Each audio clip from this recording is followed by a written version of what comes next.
നമസ്കാരം. ബി.ജെ.പി. ചടയമംഗലം പഞ്ചായത്തിന്റെ മണ്ണാംപരമ്പ് ward convention ബുധനാഴ്ച രാത്രി 7:30-ന് കല്ലുമലയിൽ ശ്രീ കലേഷുടെ നേതൃത്വത്തിൽ നടത്തി. സമ്മേളനത്തിന്റെ ഔപചാരിക ഉദ്ഘാടനം ശ്രീ ശിവദാസൻ പിള്ള നിർവഹിച്ചു. സമ്മേളനത്തിൽ ശ്രീ ശിവദാസൻ പിള്ള, ശ്രീ അനി, മണ്ണാംപരമ്പ് വാർഡ് സ്ഥാനാർത്ഥി രഞ്ജു ദീപു, കല്ലിക്കാട് വാർഡ് സ്ഥാനാർത്ഥി ശ്രീ സുരേഷ് ബാബു, ബ്ലോക്ക് സ്ഥാനാർത്ഥി ആര്യ ശ്രീലക്ഷ്മി, പ്രഭാരി ശ്രീ രാധാകൃഷ്ണൻ എന്നിവർ സംസാരിച്ചു. ശ്രീ രാജീവ് സാറിന്റെ നന്ദി പ്രസംഗത്തോടെ സമ്മേളനം സമാപിച്ചു.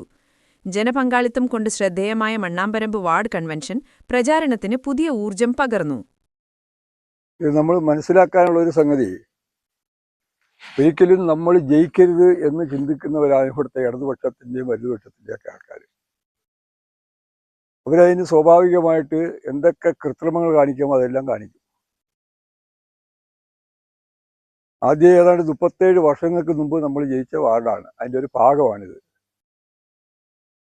അതിനുശേഷം രണ്ടാമത് ഒരു വനിതാ സ്ഥാനാർത്ഥി ജയിച്ച വാർഡാണിത്. അതിനുശേഷം ഞാൻ ഒരു പ്രാവശ്യം കൂടെ നിന്ന് 4 വോട്ടിന് തോക്കുകയും ചെയ്തു. ഈ 4 വോട്ടിന് തോറ്റത് എങ്ങനെയാണെന്നറിയാമോ? ഈ അടുത്ത സമയത്ത് ഞാൻ അവിടെ മാടന്നട ഒരു മെഡിക്കൽ സ്റ്റോറിന്റെ ഉദ്ഘാടനത്തിന് ചെന്ന സമയത്തിന് ഈ നമ്മുടെ ട്രൂത്ത് വിഷന്റെ ചാനലിന്റെ സജീവ് എന്നെ കൂടെ നിർത്തിക്കൊണ്ടാണ് പറയുന്നത്, ഞങ്ങളന്ന് ബി.ജെ.പിയുടെ സ്ഥാനാർത്ഥിയെ തോൽപ്പിച്ചത് എങ്ങനെയാണെന്ന് വെച്ചാൽ 16 പോസ്റ്റൽ വോട്ടുണ്ടായിരുന്നു നമുക്ക്. ആ 16 പോസ്റ്റൽ വോട്ടും പോസ്റ്റ്മാനെ സ്വാധീനിച്ച് ചെന്ന് വാങ്ങിച്ച് പോക്കറ്റിലിട്ട് എന്നെ കൂടെ നിർത്തിക്കൊണ്ടാണ് പറയുന്നത്. നമ്മൾ 4 വോട്ടിന് തോറ്റ സമയത്തിന് ഏതാണ്ട് 3 വോട്ട് കിട്ടിയാൽ നമ്മൾ ജയിക്കും, 1 വോട്ടിന്റെ ഭൂരിപക്ഷത്തിൽ ജയിക്കും.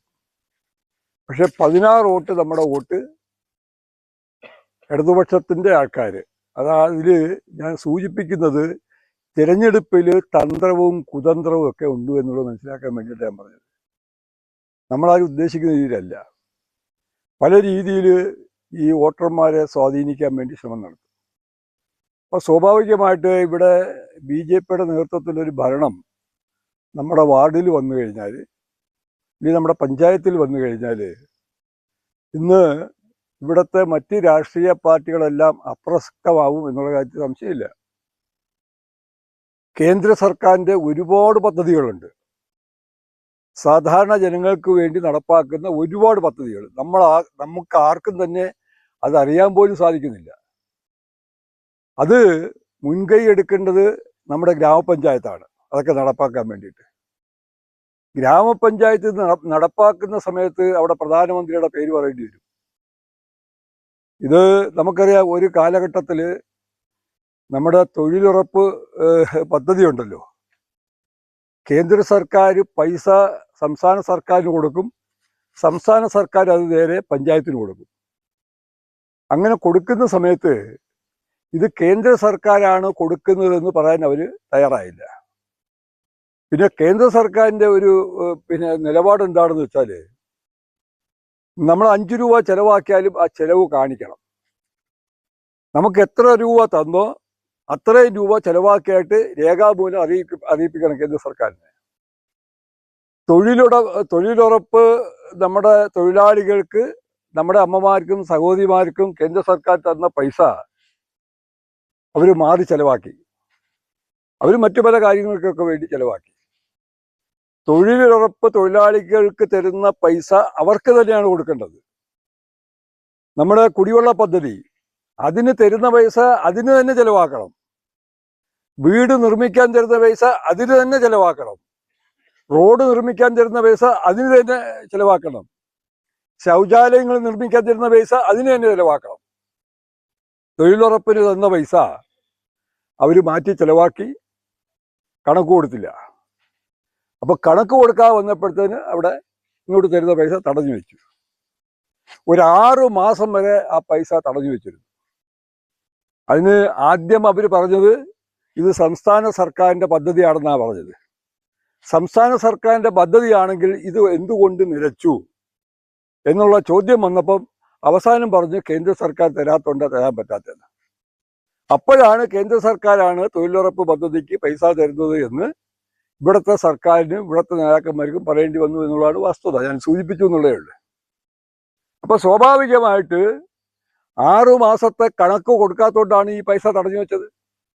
അവർക്കുള്ള സ്വന്തം ഇഷ്ടമനുസരിച്ച് ഇഷ്ടത്തിന് വേണ്ടി ചെലവാക്കിയതാണ്. അങ്ങനെ ചെലവാക്കിയ പൈസ അതിന് കണക്കില്ലാതെ വന്നപ്പോൾ കണക്കുണ്ടെങ്കിലേ കൊടുക്കുമെന്നായി. അവസാനം ഇതിനൊക്കെ ക്ഷമ പറഞ്ഞ് കണക്ക് കൊടുത്ത് പൈസ പിന്നീട് അനുവദിച്ചു. ആ പൈസ ഇപ്പം എങ്ങനെയാണ് വരുന്നത്? നമ്മുടെ ബാങ്കിലാണ് വരുന്നത്. ഈ കള്ളന്മാരെ കൊടുത്താൽ നമുക്ക് കിട്ടൂല എന്നറിയാം. അതുകൊണ്ട് സർക്കാർ നേരിട്ട് കൊടുക്കുകയാണ് ചെയ്യുന്നത്. അപ്പം ഞാൻ പറഞ്ഞു വന്നത്, ധാരാളം പദ്ധതികൾ കാർഷിക മേഖലയിലേക്ക്, നമ്മൾ മനസ്സിലാക്കേണ്ട ഒരു കാര്യം, നമ്മുടെ കാർഷിക മേഖല മൊത്തവും നശിച്ചു. നമുക്ക് ആർക്കും അതിന് പറ്റുന്നില്ല. കാരണം നമുക്ക് സഹായമില്ല. അതേസമയത്ത് കേന്ദ്ര സർക്കാർ കാർഷിക മേഖലയ്ക്ക് കോടിക്കണക്കിന് രൂപയാണ് ചെലവാക്കിക്കൊണ്ടിരിക്കുന്നത്. കോടിക്കണക്കിന് രൂപ. നിങ്ങൾക്കറിയാമോ, ഒരു കാലഘട്ടത്തിൽ കേന്ദ്രത്തിൽ വാജ്പേയി സർക്കാർ വരുന്ന സമയത്ത് ഏതാണ്ട് 11 രാഷ്ട്രങ്ങളിൽ നിന്ന് ഇവിടെ നമ്മുടെ ഭക്ഷ്യസാധനങ്ങൾ ഇറക്കുമതി ചെയ്തുകൊണ്ടിരിക്കുകയായിരുന്നു. 11 രാഷ്ട്രങ്ങളിൽ നിന്ന്. ഇവിടെ നിവർത്തിയില്ല, നമ്മുടെ രാജ്യത്ത് നിവർത്തിയില്ല. പക്ഷേ കാർഷിക മേഖല ധാരാളം ഉണ്ട് താനും. പക്ഷേ അദ്ദേഹം ഭരണത്തിൽ വന്നതിന് ശേഷം നമ്മുടെ രാഷ്ട്രത്തിൻ്റെ നാഡി എന്ന് പറയുന്നത് കാർഷിക മേഖലയാണ്, കൃഷിയാണ്. കേരളത്തിൽ പക്ഷേ കുറവാണെങ്കിലും മറ്റ് സംസ്ഥാനങ്ങളിലൊക്കെ അതൊരു പ്രധാന ജീവിത ഉപാധിയായിട്ട് മാറിയിട്ടുണ്ട്. ബഡ്ജറ്റിൽ ആദ്യത്തെ 60% നമ്മുടെ ഫണ്ടിൻ്റെ 60% എന്ത് ചെയ്ത് കാർഷിക മേഖലയിലേക്ക് മാറ്റിവെച്ചു. നമ്മൾ ഭക്ഷ്യസാധനങ്ങൾ വിദേശ രാഷ്ട്രങ്ങളെ തെണ്ടി വാങ്ങിച്ചുകൊണ്ട് നമ്മുടെ കുടുംബങ്ങളിലേക്ക്, നമ്മുടെ വീട്ടുകളിലേക്ക് വരുന്ന സമയത്ത് ആദ്യത്തെ ശ്രമം എന്ന് പറഞ്ഞാൽ ഭക്ഷ്യസാധനങ്ങൾ ഇവിടെ നമ്മുടെ നാട്ടിൽ തന്നെ ഉൽപ്പാദിപ്പിക്കുക എന്നുള്ളതായിരുന്നു. അങ്ങനെ ഒറ്റ വർഷം കൊണ്ട് നമ്മുടെ ഭക്ഷ്യസാധനങ്ങളുടെ കാര്യത്തിൽ സ്വയം പര്യാപ്തതയിലെത്തി. 2 വർഷം കഴിഞ്ഞപ്പോഴത്തെ 15 രാഷ്ട്രങ്ങളിലേക്ക് ഭക്ഷ്യസാധനങ്ങൾ നമ്മൾ കയറ്റി വെച്ച് തുടങ്ങി. ഞാൻ സൂചിപ്പിച്ചത് എന്താണെന്ന് വെച്ചാൽ, ഈ ജനങ്ങളെ മനസ്സിലാക്കി, സാധാരണ ജനങ്ങളെ മനസ്സിലാക്കി ഭരിക്കുന്ന ഒരു സംവിധാനം നമ്മുടെ നാട്ടിൽ ആവശ്യമാണ് എന്നുള്ളതാണ്. ഇന്ന് ഭരിക്കുന്നവർക്ക് അതൊന്നും ചിന്തയില്ല. ഒരു ഭരണ സംവിധാനം വന്നു കഴിഞ്ഞാൽ അതിൻ്റെ കാലാവധി തീരുമ്പോഴാണ് എന്താ തുടങ്ങുന്നത്? വികസനങ്ങൾ.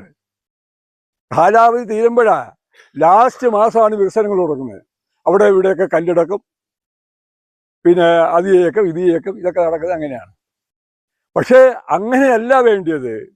ഒരു സർക്കാർ ഭരണത്തിൽ, നമ്മുടെ ലോക്കൽ ബോഡി ആയാലും ശരി, പഞ്ചായത്തായാലും ശരി, ഭരണത്തിൽ കയറുന്ന സമയത്ത് വികസനം തുടങ്ങണം.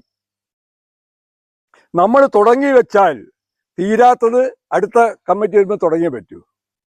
ഞാൻ അതിന് നിങ്ങളെ ഓർമ്മപ്പെടുത്തുന്ന ഒരു സംഗതി, ഞാനന്ന് പഞ്ചായത്ത് മെമ്പർ ആയ സമയത്തിന് നമുക്കറിയാം, അന്ന് റോഡ് കോൺക്രീറ്റ് എന്നുള്ള സംവിധാനം നമ്മുടെ നാട്ടിലില്ല. എന്താ റോഡ് കോൺക്രീറ്റ് എന്നറിയില്ല.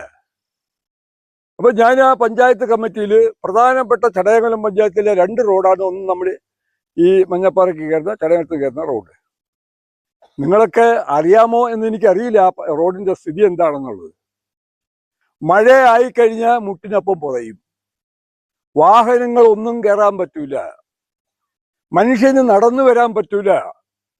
സ്ലിപ്പ് ചെയ്യുന്ന സ്ഥലമാണത്. മഴയാകുമ്പോഴുള്ള സ്ഥിതി അതാണ്. ഇനി ഉണക്കായെന്ന് വിചാരിക്കട്ടെ, ഉണക്കായാൽ ഇതെല്ലാം കൂടെ പൊടിഞ്ഞ് മനുഷ്യൻ്റെ ശരീരം മൊത്തം പൊടിയാണ്. ഒരു വണ്ടി പോയാലോ ഒന്ന് നടന്നു വന്നാലോ അതാണ് സ്ഥിതി. അപ്പം ഞാനിത് കമ്മിറ്റിയിൽ വെച്ച സമയത്തിന് അതിനുവേണ്ടി ആരും എതിർത്തില്ല എന്നുള്ളതാണ് അതിൻ്റെ മറ്റൊരു സംഗതി. നമ്മൾ അതിൻ്റെ ആവശ്യകതയെപ്പറ്റി പറഞ്ഞു. എത്രയെങ്കിലും വാഹനങ്ങളാണ് ഇങ്ങനെ കയറിക്കൊണ്ടിരിക്കുന്നത്. അപ്പോഴത് ചെയ്യുന്ന സമയത്ത് ഏത് രീതിയിൽ ചെയ്താൽ അത് നമുക്ക് പ്രയോജനപ്പെടും എന്നുള്ളതിനെപ്പറ്റി ഞാൻ പഠിച്ചു. ഞാൻ ചെന്നിരുന്ന എഞ്ചിനീയർമാരുമായിട്ട് ഈ വിഷയങ്ങളെപ്പറ്റി ചോദിച്ചു. നമ്മൾ റോഡ് കോൺക്രീറ്റ് ചെയ്താൽ അത് എങ്ങനെ ചെയ്താൽ കാലപ്പഴക്കം വരെ അത് എങ്ങനെ നിലനിൽക്കും എന്നുള്ളതിനെപ്പറ്റി ചോദിച്ച സമയത്തിന് അവരെന്നെ ബുദ്ധിമുട്ടിക്കാനാണ് നോക്കിയത്. ഞാൻ ഈ വർക്ക് ഏറ്റെടുത്ത് കഴിഞ്ഞാൽ അവർക്ക് ഉദ്ദേശിക്കുന്ന ഫലം കിട്ടൂല. അന്നൊക്കെ ഞാൻ പഞ്ചായത്തിൽ ഇരിക്കുന്ന സമയത്ത് പഞ്ചായത്തിന്റെ വികസനത്തിന് വേണ്ടി പഞ്ചായത്തിന് ഒന്ന് ചെലവാക്കാൻ പറ്റുന്ന തുക, ഒറ്റ വർക്കിന് ചെലവാക്കാൻ പറ്റുന്ന തുക 5000 രൂപ താഴെയാണ്. 4999 രൂപ ചിലവാക്കും. 5000 രൂപ ചിലവാക്കാൻ നോക്കില്ല. അതിനാണ് അന്ന് ഈ നമ്മുടെ ഈ റോഡും ഇതൊക്കെ കാണുന്ന സമയത്ത് ഈ ചാലിൽ കിടക്കുന്ന കുപ്പിച്ചില്ലും കല്ലും എല്ലാം കൂടെ കൊഴി റോഡിന് നടുക്കോട്ടിടും. ചെത്തിപ്പറിക്കലാണ് അന്നത്തെ വികസനം എന്ന് പറയുന്നത്. ആ സമയത്താണ് നമ്മൾ റോഡ് കോൺക്രീറ്റ് ചെയ്യാൻ വേണ്ടി തയ്യാറായത്. ആ റോഡ് കോൺക്രീറ്റ് ചെയ്യുന്ന സമയത്ത് ഞാൻ ഈ എഞ്ചിനീയർമാരുമായിട്ട് സംസാരിക്കുന്ന സമയത്ത് അവർ നോക്കിയത് എന്നെ എത്രത്തോളം ബുദ്ധിമുട്ടിക്കാമെന്നുള്ളതാണ്. അങ്ങനെ ഈ ഒരുപാട് കോൺട്രാക്ടർമാർ നമ്മുടെ അടുത്ത് വന്നു. കാരണം 5000 രൂപ താഴെ പിന്നെ ഈ ചെലവ് മാത്രം ചെയ്തുകൊണ്ടിരിക്കുന്ന സമയത്ത് അന്നത്തെ കോൺട്രാക്ടർമാർ 5000 രൂപ താഴെ വാങ്ങിക്കുന്ന കോൺട്രാക്ടർമാരാ. ആർക്കും ഞാൻ കൊടുത്തില്ല. എനിക്ക് വിശ്വാസമുള്ള ഒരാളിനെ ഞാൻ കൊണ്ടുവന്ന് അയാളോട് കാര്യങ്ങൾ പറഞ്ഞ് എങ്ങനെയാണ് കോൺക്രീറ്റ് ചെയ്യേണ്ടത്, നിങ്ങൾക്ക് അത് അന്ന് ഉണ്ടായിരുന്ന പക്ഷേ കൊച്ചുങ്ങളായാലും ശരി വലിയവരായാലും ശരി അറിയാം. ആ റോഡ് കോൺക്രീറ്റ് ചെയ്യാൻ പരിചയമുള്ള ഒരാളും ഈ ചടയമംഗലത്തോ ഈ പിന്നെ കൊല്ലം ജില്ലയിലോ ഇല്ല. ആ പറഞ്ഞ രീതിയിൽ ചെയ്യാനാണെങ്കിൽ എന്താ ചെയ്തതെന്നറിയാമോ?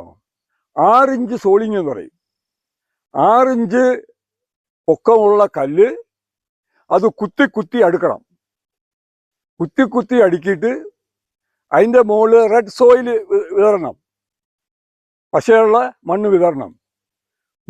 വിതറിയിട്ട് പിന്നെ ചെയ്യേണ്ടതെന്ന് പറഞ്ഞാൽ നമ്മുടെ റോഡ് റോളർ ഉണ്ടല്ലോ, റോഡൊക്കെ പിന്നെ ഉറപ്പിക്കുന്നത്, അത് വാട്ടർ റോളിങ് എന്ന് പറയും. വെള്ളം കോരി ഒഴിച്ച് ഈ റോഡ് റോളർ കയറ്റി ഇറക്കുമ്പോൾ ഈ മണ്ണ് അരഞ്ഞ് ഈ കല്ല് അങ്ങോട്ട് താഴും, ഭൂമിയിലേക്ക് താഴും. പിന്നെ നിർദ്ദേശം എന്താണ്? ഭൂമിയിലേക്ക് കല്ല് താണു കഴിഞ്ഞാൽ മണ്ണ് പൊങ്ങി വന്നാൽ വീണ്ടും അവിടെ ഫില്ല് ചെയ്യണം.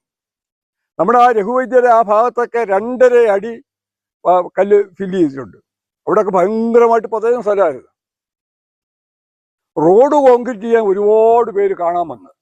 കാരണം എല്ലാവരും പാലം കോൺക്രീറ്റ് ചെയ്യുന്നു, വീട് കോൺക്രീറ്റ് ചെയ്തേ കേട്ടിട്ടുള്ളൂ.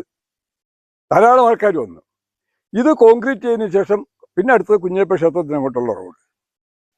ഇന്ന് റോഡ് കോൺക്രീറ്റ് ചെയ്യുന്ന രീതി ഇതല്ല. കോൺട്രാക്ടർമാർ ഇങ്ങോട്ട് വരിക, കുറെ ചല്ലി കുഴച്ചിടുക, അതിൻ്റെ മുകളിൽ കൂടെ എന്തെങ്കിലുമൊക്കെ ഇട്ട് ഇടിക്കുക, പോവുക.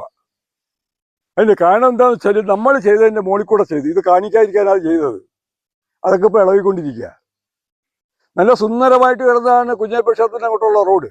അതിൻ്റെ മുകളിൽ കൂടെ ചെയ്ത് അന്ന് ഈ റോഡ് ചെയ്ത് 1,10,000 രൂപയ്ക്കാണ്. കുഞ്ഞപ്പ ക്ഷേത്രത്തിന് അങ്ങോട്ടുള്ള റോഡ് 1 ലക്ഷം രൂപയ്ക്കാണ് ചെയ്തത്. ആ റോഡിന്റെ മുകളിൽ കൂടെ ഇപ്പം ചെയ്ത് 60 ലക്ഷം രൂപയ്ക്കാണ്. ഞാൻ സൂചിപ്പിച്ചത് ഏതൊക്കെയാണോ നമ്മുടെ സാധാരണക്കാരുടെ ആവശ്യങ്ങൾക്ക് വേണ്ടി, നാടിന്റെ വികസനങ്ങൾക്ക് വേണ്ടി പൈസ ചെലവാക്കാൻ കൊണ്ടുവരുന്നത് വാർഡ് മെമ്പറും കോൺട്രാക്ടറും കൂടി ചേർന്നിട്ട് വീതിച്ചെടുക്കുക.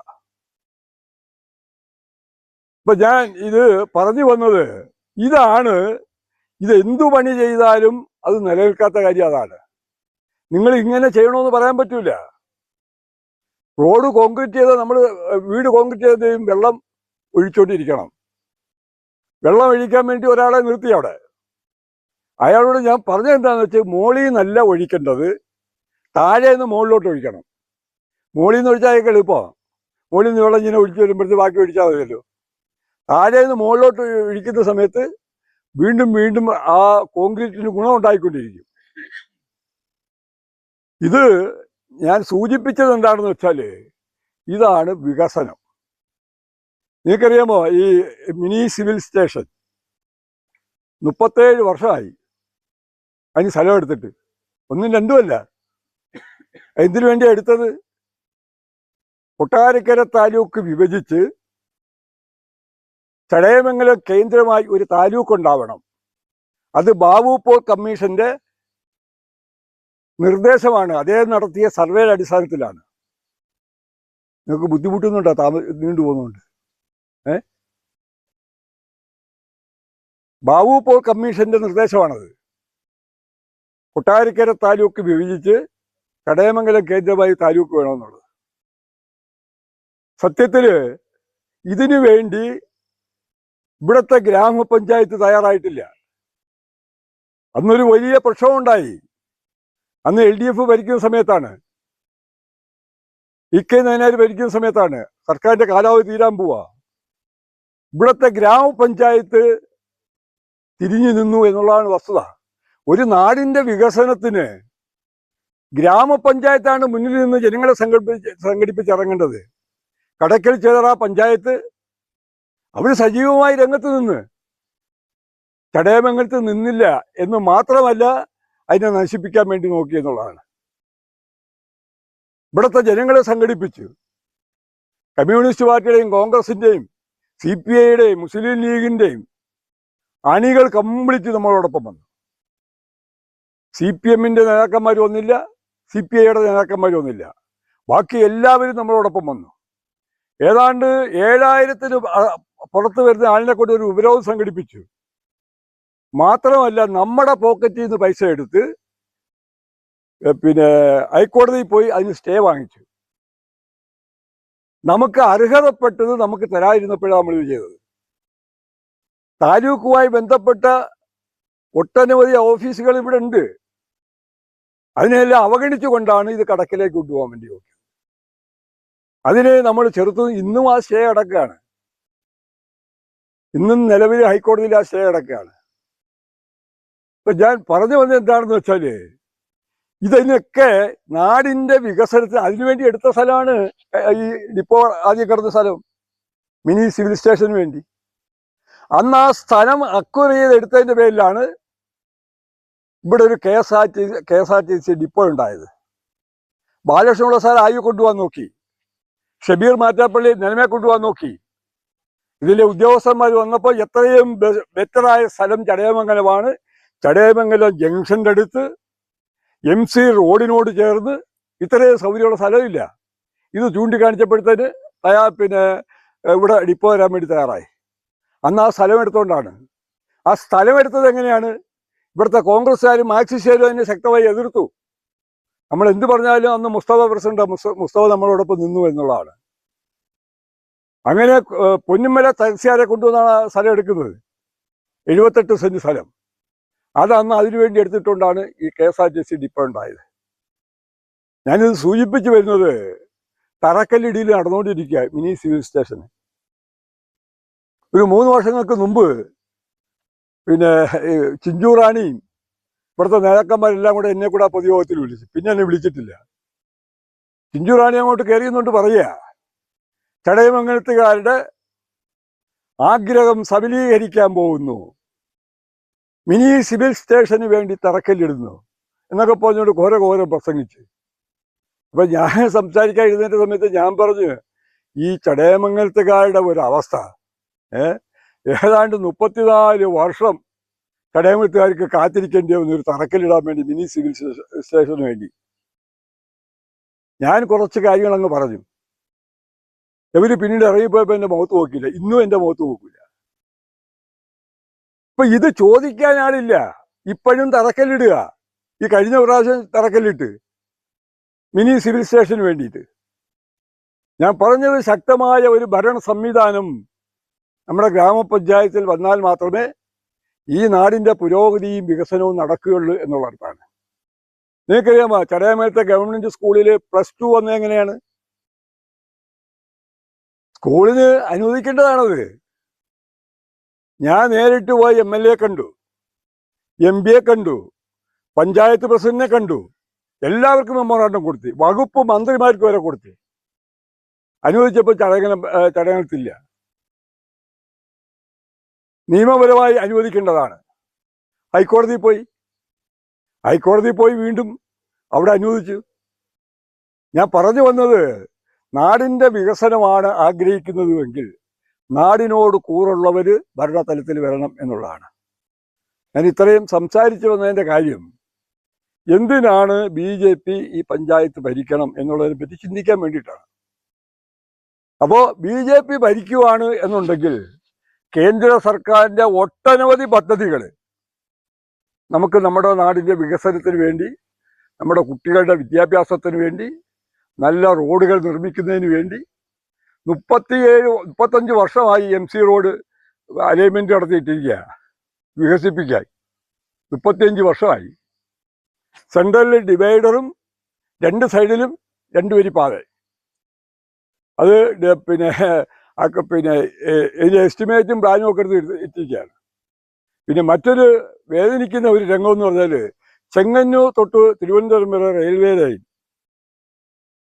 അതിൻ്റെ അലൈൻമെൻറ്റ് നടത്തി, കല്ലുവരിട്ടു റെയിൽവേ ലൈനിന് വേണ്ടി.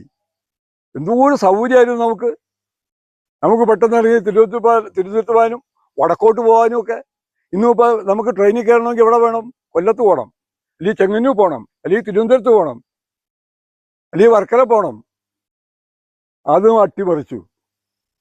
ഞാൻ പറഞ്ഞു വന്നത്, ശക്തമായി ഒരു ഭരണ സംവിധാനം നമുക്ക് ആവശ്യമാണ് എന്ന് ബോധ്യപ്പെടുത്താൻ വേണ്ടി ഞാൻ ഇത്രയും സംസാരിച്ചത്. അതുകൊണ്ട് നമ്മുടെ സ്ഥാനാർത്ഥിയെ നമുക്ക് വലിയ ഗംഭീരമായ രീതിയിൽ ഭൂരിപക്ഷത്തോടുകൂടി ജയിപ്പിക്കുവാൻ വേണ്ടിയിട്ട് നമ്മൾ സർവശക്തൻ്റെ തിരുസന്നിധിയിലിരുന്നാണ് സംസാരിക്കുന്നത്. ഭഗവാൻ അനുഗ്രഹിക്കട്ടെ എന്ന് ഈ അവസരത്തിൽ പ്രാർത്ഥിച്ചുകൊണ്ട് ഈ പൊതുയോഗം ഞാൻ ഉദ്ഘാടനം ചെയ്തതായി അറിയിക്കുന്നു. നിങ്ങൾക്കെല്ലാം എൻ്റെ വിനീതമായ നമസ്കാരം.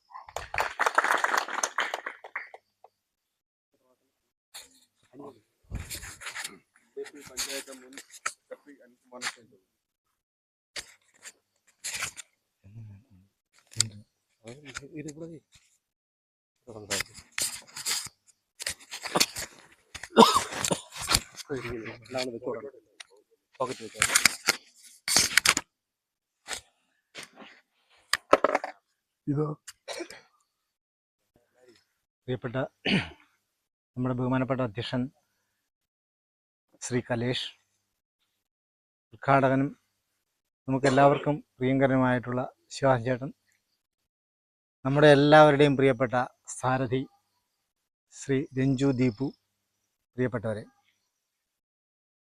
അങ്ങനെ നമ്മൾ വീണ്ടും ഒരു പഞ്ചായത്ത് തിരഞ്ഞെടുപ്പിലേക്ക് അടുക്കുകയാണ്. ഓരോ പഞ്ചായത്ത് തിരഞ്ഞെടുപ്പും നമുക്ക് വലിയ പ്രതീക്ഷയോടുകൂടിയാണ് നമ്മൾ പോകുന്നത്. ഭാരതീയ ജനതാ പാർട്ടി എന്ന ലോകത്തിലെ തന്നെ ഏറ്റവും വലിയ ജനാധിപത്യ രാഷ്ട്രീയ കക്ഷിയുടെ പ്രതിനിധിയായിട്ടാണ് ശ്രീ രഞ്ജു ദീപു മത്സരിക്കാൻ പോകുന്നത്. ഇന്ന് നമ്മുടെ പാർട്ടിയിലേക്ക് ധാരാളം പേർ കടന്നു വരുന്നുണ്ട്. റിട്ടയർഡ് DGPമാർ, സെലിബ്രിറ്റികൾ, മറ്റ് രാഷ്ട്രീയ പാർട്ടികളിലെ പ്രമുഖ നേതാക്കൾ, അങ്ങനെ ധാരാളം പേർ വളരെ അഭിമാനത്തോടു കൂടി നരേന്ദ്രമോദി നയിക്കുന്ന ഈ പാർട്ടിയിലേക്ക് കടന്നു വന്നുകൊണ്ടിരിക്കുക. ഇങ്ങനെ കടന്നു വരുമ്പോൾ നമ്മുടെ ഭാഗത്തോടെ നമ്മൾ ചിന്തിക്കണം, ഈ പാർട്ടി ഇങ്ങനെ ഒന്നും അല്ലാതിരുന്നൊരു കാലഘട്ടത്തിൽ, ഇങ്ങനെയൊന്നും വലിയ ബഹളങ്ങളൊന്നും ഇല്ലാതിരുന്നൊരു കാലഘട്ടത്തിൽ നമ്മളാണ് ഈ കൊല്ലം ജില്ലയിലേക്ക് ആദ്യത്തെ മെമ്പർ സംഭാവന ചെയ്തു കൊടുത്തത്. ആ മെമ്പറാണ് ഇത്തിരി മുമ്പേ നിങ്ങളോട് സംസാരിച്ചത്. നമുക്ക് കഴിയും ശ്രീ രഞ്ജു ദീപുവിനെ വിജയിപ്പിക്കാൻ. നമ്മൾ വിചാരിച്ചാൽ നമ്മളെ ജയിക്കൂ, നമ്മൾ മാത്രമേ ജയിക്കൂ. നിങ്ങളുടെ ഓരോരുത്തരുടെയും ശക്തമായ ശ്രമം അതിനു വേണ്ടി ഉണ്ടാകണം. നമ്മുടെ ബന്ധുക്കൾ, നമ്മുടെ സുഹൃത്തുക്കൾ, നമ്മൾ അറിയാവുന്നവർ, അവരെ എല്ലാവരെയും നമ്മൾ നേരിൽ കണ്ട് നമ്മളുടെ സ്വാധീനം അവരിലൂടെ വോട്ടാക്കി മാറ്റി ശ്രീ രഞ്ജു ദീപുവിനെ വിജയിപ്പിക്കാൻ നിങ്ങൾ ഓരോരുത്തരും ശ്രമിക്കണം. അങ്ങനെയേ നമുക്ക് ജയിക്കാൻ പറ്റൂ. നമ്മൾ ഇടതുപക്ഷത്തെ ആണ് നേരിടാൻ പോകുന്നത്. കോൺഗ്രസ് അപ്രസക്തമായൊരു സമയമാണിപ്പോൾ. ആ സമയത്ത് ഇടതുപക്ഷത്തിനെ നേരിടുമ്പോൾ എങ്ങനെയാണ് ഇടതുപക്ഷത്തിൻ്റെ രാഷ്ട്രീയമായ കളികളെന്ന് തിരിച്ചറിഞ്ഞുകൊണ്ട് വേണം ഓരോ ചുവടും നമ്മൾ വയ്ക്കേണ്ടത്. ഓരോ തെരഞ്ഞെടുപ്പിലും നമുക്ക് അനുഭവമുണ്ട്. ഇപ്പോൾ ഇവരെല്ലാം വോട്ട് ചോരി എന്ന് പറഞ്ഞ് ഈ നാട് മൊത്തം നടക്കുമ്പോൾ ആദ്യത്തെ വോട്ട് ചോരിയുടെ വക്താക്കൾ ആരാണ്? ഇടതുപക്ഷമാണ്. അതിൻ്റെ ഇരകളായിട്ടുള്ളവരാണ് നമ്മൾ. അതായത് ശിവദാസ് ചേട്ടൻ പൂങ്കോട് വാർഡ് മത്സരിക്കുന്ന സമയത്ത് നേരിട്ട് അനുഭവപ്പെട്ടതാണ്. നമ്മുടെ പ്രവർത്തകനായിട്ടുള്ള ഒരാളുടെ വോട്ട് കള്ള വോട്ട് ചെയ്തുകൊണ്ട്, 4 വോട്ടിനാണ് ശിവാജി ചേട്ടൻ തോറ്റതെന്ന് ശിവാജി ചേട്ടൻ പറഞ്ഞു. ആ 4 വോട്ടിൽ 1 കള്ളവോട്ടാണ്. 1 ആയിരിക്കില്ല, ചിലപ്പോൾ അതിൽ കൂടുതലും ചെയ്ത് കാണും. അപ്പോൾ ഇത്തരത്തിൽ കള്ള വോട്ടുകൾ ചെയ്തുകൊണ്ട് ജനങ്ങളെ പറ്റിച്ചുകൊണ്ട് ഈ നാടിൻ്റെ വികസനത്തെ തുരങ്കം വെച്ചുകൊണ്ട് ഇത്തരത്തിൽ മുന്നേറുന്ന ഈ പാർട്ടിയെ ഇനിയെങ്കിലും നമ്മൾ തിരിച്ചറിഞ്ഞ് അവരെ ഈ പഞ്ചായത്തിൽ നിന്ന് പടിക്ക് പുറത്താക്കാൻ നമ്മൾ ഓരോരുത്തരും ശ്രമിക്കണം. ഇവർ പറയുന്നത് മൊത്തം കള്ളമാണ്. ഗീബൽസിയൻ കള്ളം എന്ന് പണ്ട് പറയുന്നത് പോലെ അത്രയും കള്ളമാണ്. തൊഴിലുറപ്പ് അവരുടെ ഒരു പദ്ധതിയായിട്ട് നമ്മളിലേക്ക് അവരെ അടിച്ചേൽപ്പിക്കുകയാണ്. യൂണിയൻ ഉണ്ടാക്കുന്നു, എന്നിട്ട് ഓരോരുത്തരെയും ആ യൂണിയനിലൂടെ ഞങ്ങളുടെ ഒരു വലിയ സംഭവമാണിതെന്ന് വരുത്തി തീർത്തുകൊണ്ട് അവരെല്ലാം അവരുടെ പാർട്ടിയുടെ ഓരോ പരിപാടിക്കും പങ്കെടുപ്പിച്ചുകൊണ്ട് അവർ വലിയ ഒരു ജാഥക നടത്തുകയാണ് തൊഴിലുറപ്പ് തൊഴിലാളികളെ കൊണ്ട്. യഥാർത്ഥത്തിൽ തൊഴിലുറപ്പ് എന്നുള്ളത് ഒരു കേന്ദ്ര പദ്ധതിയാണെന്നുള്ളത് എല്ലാവർക്കും അറിയാം. 25% കേന്ദ്ര സംസ്ഥാന സർക്കാരിൻ്റെ പദ്ധതി വിഹിതം കൊടുക്കാൻ പോലും ഒരു 5 പൈസ അവരുടെ കയ്യിലില്ല. ഓരോ പദ്ധതിക്കും ജൽജീവൻ മിഷൻ നമുക്ക് എല്ലാവരുടെയും വീടുകളിൽ സൗജന്യമായി പൈപ്പ് കണക്ഷൻ കിട്ടിയത് നമുക്കറിയാം. എങ്ങനെയാണ് കിട്ടിയത്? നരേന്ദ്രമോദി സർക്കാരിൻ്റെ ഏറ്റവും വലിയൊരു പദ്ധതിയാണ് ജൽജീവൻ മിഷൻ. ആ ജൽജീവൻ മിഷൻ പ്രകാരം ഇവിടെ 50% സംസ്ഥാന സർക്കാർ വഹിക്കേണ്ടത് കൊണ്ട് ഇന്ന് ജൽജീവൻ മിഷൻ മുടങ്ങിക്കിടക്കുകയാണ്. ആ 50% ഇന്നും കൊടുത്തിട്ടില്ല. കേന്ദ്ര സർക്കാർ കൊടുക്കേണ്ട മുഴുവൻ പണവും കൊടുത്തു കഴിഞ്ഞതിന് ശേഷം 50% പദ്ധതി വിഹിതം അടയ്ക്കാൻ അവർക്ക് കഴിയാത്തത് കൊണ്ട് അത് മുടങ്ങിക്കിടക്കുക. ചടയമംഗലം പഞ്ചായത്തിൻ്റെ മുഴുവൻ വികസനത്തെക്കുറിച്ച് നമ്മൾ ചർച്ച ചെയ്യുകയാണെങ്കിൽ ഇത്രയും വികസന ദാരിദ്ര്യം അനുഭവപ്പെടുന്ന ഒരു പഞ്ചായത്ത് ചടയമംഗലം അല്ലാതെ മറ്റൊന്നുമില്ല. കാരണം നമുക്കറിയാം, നമ്മൾ ഏറ്റവും കൂടുതൽ ആശ്രയിക്കുന്ന ഒരു സ്ഥലം നമ്മുടെ ആരോഗ്യ മേഖലയിൽ നമ്മുടെ PHC ആണ്. നമുക്ക് ഒന്ന് ചെന്ന് നോക്കിയാൽ അവിടുത്തെ ഒരു അവസ്ഥ എന്താണെന്ന് നമുക്ക് മനസ്സിലാക്കാൻ പറ്റും. വലിയ ഹോസ്പിറ്റലായി മാറേണ്ട ഒരു PHC ആണ് നമ്മുടേത്. നമുക്ക് പണ്ട് അറിയാം, നമ്മൾ മോർച്ചറി സംവിധാനം വരെ ഉണ്ടായിരുന്ന ഒരു വലിയ ഹോസ്പിറ്റലായിരുന്നു നമ്മുടേത്. അതിനെ ഈ തകിടം മറിച്ച് അട്ടിമറിച്ച് കടയ്ക്കലേക്ക് വലിയ ഹോസ്പിറ്റൽ വരുന്നതിന് വേണ്ടി ഇവിടുത്തെ ഇടതുപക്ഷക്കാർ കളിച്ച് ഈ തരത്തിൽ നമ്മുടെ ഹോസ്പിറ്റലിനെ അധപ്പതിപ്പിച്ചു. ഇനിയും അവിടെ നമുക്ക് ഓരോ പദ്ധതിയിലും അവർ ഓരോരോ കെട്ടിടങ്ങൾ ഉണ്ടാക്കി. അതിൻ്റെ മുമ്പിൽ നിങ്ങൾ ഇനി ചെല്ലുമ്പോൾ ഒന്ന് നോക്കണം, ഓരോ കെട്ടിടത്തിൻ്റെ മുമ്പിൽ ആ പദ്ധതി വിഹിതം എത്രയാണെന്നുള്ളത്. 25 ലക്ഷം, 30 ലക്ഷം, 50 ലക്ഷം ഇങ്ങനെ എഴുതി വെച്ചേക്കും. ഓരോ കെട്ടിടത്തിൻ്റെ മുകളിൽ എഴുതിയിട്ടുണ്ട്, ഇന്ന MLA-യുടെ വകയായിട്ട് ഇത്ര ലക്ഷം രൂപ ചെലവഴിച്ച് നിർമ്മിച്ച കെട്ടിടം. 2 മുറി.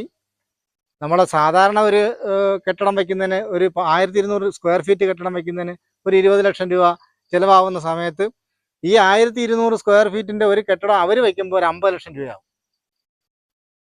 ഇങ്ങനെ പല കെട്ടിടങ്ങളായി പല പല കോണുകളിൽ അവിടെ വച്ചിട്ടിട്ടുണ്ട്. എത്ര കോടിയുടെ കെട്ടിടങ്ങളാണ്. പക്ഷെ എന്തെങ്കിലും പ്രയോജനം ഉണ്ടായിട്ടുണ്ടോ? അതുകൊണ്ട് നിങ്ങളൊന്ന് ആലോചിച്ച് നോക്കിയേ, എന്തെങ്കിലും ഒരു പ്രയോജനം ഈ നാട്ടിലെ പാവപ്പെട്ടവർക്ക് ഉണ്ടായിട്ടുണ്ടോ ഈ കെട്ടിടങ്ങൾ കൊണ്ട്? വെറുതെ ഉണ്ടാക്കിയിടുകയാണ്. അതിനുശേഷം ഡോക്ടർമാരെ കൃത്യമായി നിയമിക്കത്തില്ല. ഡോക്ടർമാർക്ക് ഇവിടെ വരുന്നതിന് താല്പര്യമില്ല. കാരണം ക്വാർട്ടേഴ്സ് സൗകര്യങ്ങളില്ല. ക്വാർട്ടേഴ്സ് സൗകര്യങ്ങളില്ലാത്തതുകൊണ്ട് തന്നെ ഒരു ഡോക്ടറും ഇവിടെ നിൽക്കത്തില്ല. അപ്പോൾ വരുന്ന ഡോക്ടർമാർക്കെല്ലാം എത്രയും പെട്ടെന്ന് ഇവിടുന്ന് പോകണം.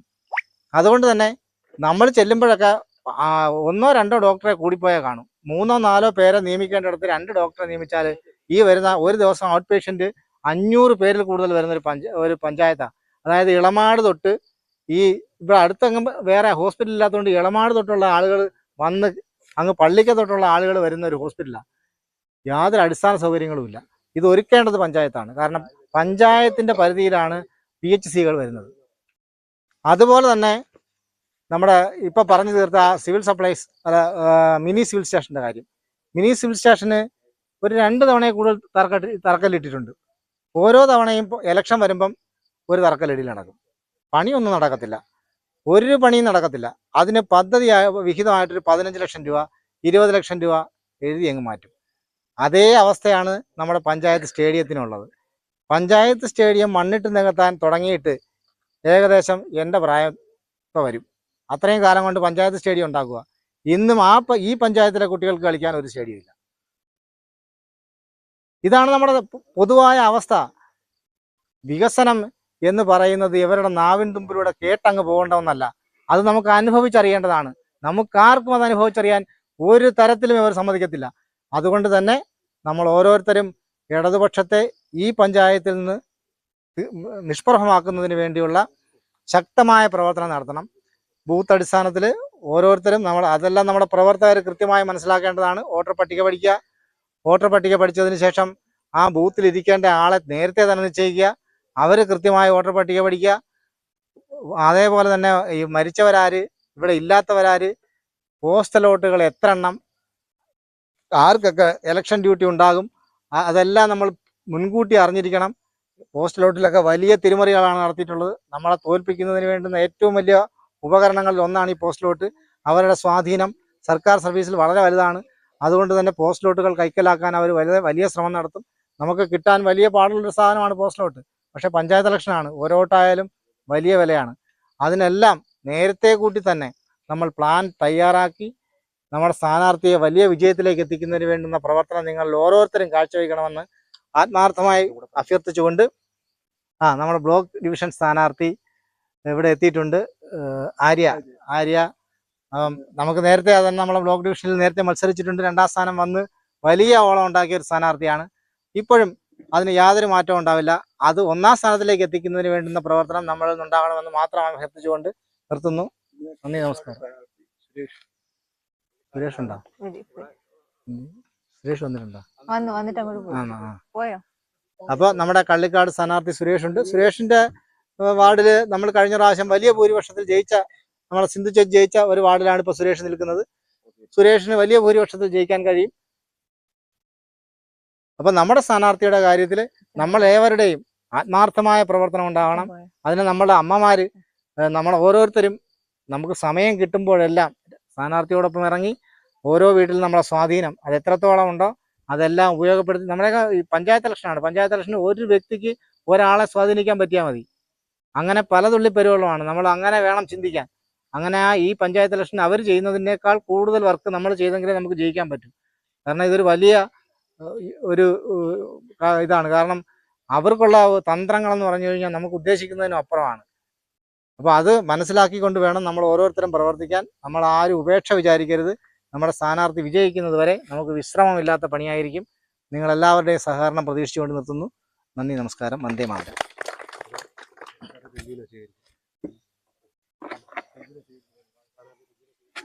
മണ്ണാറമ്പ് എൻഡിഎ സ്ഥാനാർത്ഥി രഞ്ജുവിനെ സ്വീകരിക്കുന്നതിന് വേണ്ടി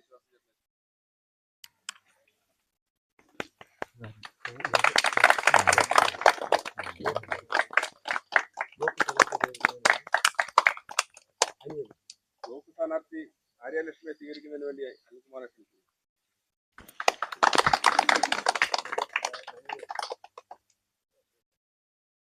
കള്ളിക്കാട് വാർഡ് സ്ഥാനാർത്ഥി സുരേഷ് ബാബുവിനെ സ്വീകരിക്കുന്നതിന് വേണ്ടി മനുവിനെ ക്ഷണിച്ചു.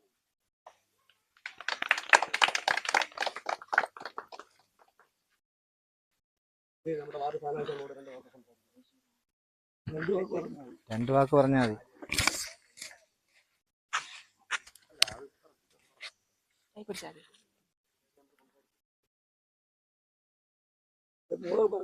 മണ്ണാറമ്പ് എൻഡിഎ സ്ഥാനാർത്ഥി രഞ്ജു ദീപിന് ഞങ്ങളോട് എന്തൊക്കെ സംസാരിക്കണം. എല്ലാവർക്കും നമസ്കാരം. എന്നെ ഇവിടെ കൂടിയിരിക്കുന്ന ആർക്കും പ്രത്യേകിച്ച് പരിചയപ്പെടുത്തേണ്ട കാര്യമൊന്നുമില്ല. എല്ലാവർക്കും എന്നെ അറിയാവുന്നതാ. എന്നാലും ഞാൻ പരിചയപ്പെടുത്തുന്നു. എൻ്റെ പേര് രഞ്ജു. ഞാനിവിടെ മണ്ണാമ്പറമ്പ് വാർഡിൽ താമര ചിഹ്നത്തിൽ ജനവിധി തേടാൻ വേണ്ടി നിൽക്കുകയാണ്. ആദ്യമായിട്ടാണ് ഞാൻ ഇങ്ങനൊരു ദൗത്യം ഏറ്റെടുക്കുന്നത്. ഇങ്ങനൊരു യോഗത്തിൽ സംസാരിക്കുന്നതും ആദ്യമായിട്ടാണ്. അതിൻ്റെ ഒരു വിറയിൽ എൻ്റെ ശബ്ദത്തിലുണ്ട്. എന്നാലും ഇവിടുത്തെ മുതിർന്ന നേതാക്കളെല്ലാവരും നമ്മുടെ പാർട്ടിയുടെ എല്ലാവിധത്തിലുള്ള കാര്യങ്ങളും പറഞ്ഞിട്ടുണ്ട്. അതിലും കൂടുതലായിട്ട് എനിക്കൊന്നും പറയാനില്ല. എന്നാലും എൻ്റെ കൂടെ എല്ലാ കാര്യത്തിലും നിന്ന് പൂർണ്ണമായിട്ടുള്ള സപ്പോർട്ടോടു കൂടി അനിയണ്ണൻ പറഞ്ഞ പോലെ മുതിർന്നവരായാലും എൻ്റെ പ്രായത്തിലുള്ളവരായാലും എല്ലാവരും എൻ്റെ കൂടെ ഇറങ്ങി എൻ്റെ പരമാവധി വോട്ട് നേടിത്തന്ന് വിജയിപ്പിച്ചെടുക്കണമെന്ന് എല്ലാവരോടും താഴ്മയായിട്ട് അപേക്ഷിക്കുന്നു.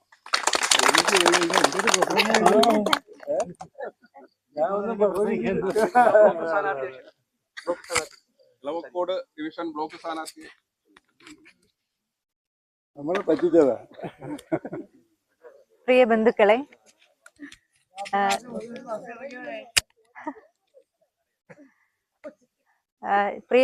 എന്ന് വിളിച്ചത് എന്തുകൊണ്ടായിരിക്കും എന്ന് എല്ലാവർക്കും അറിയാവോന്ന് അറിയില്ല.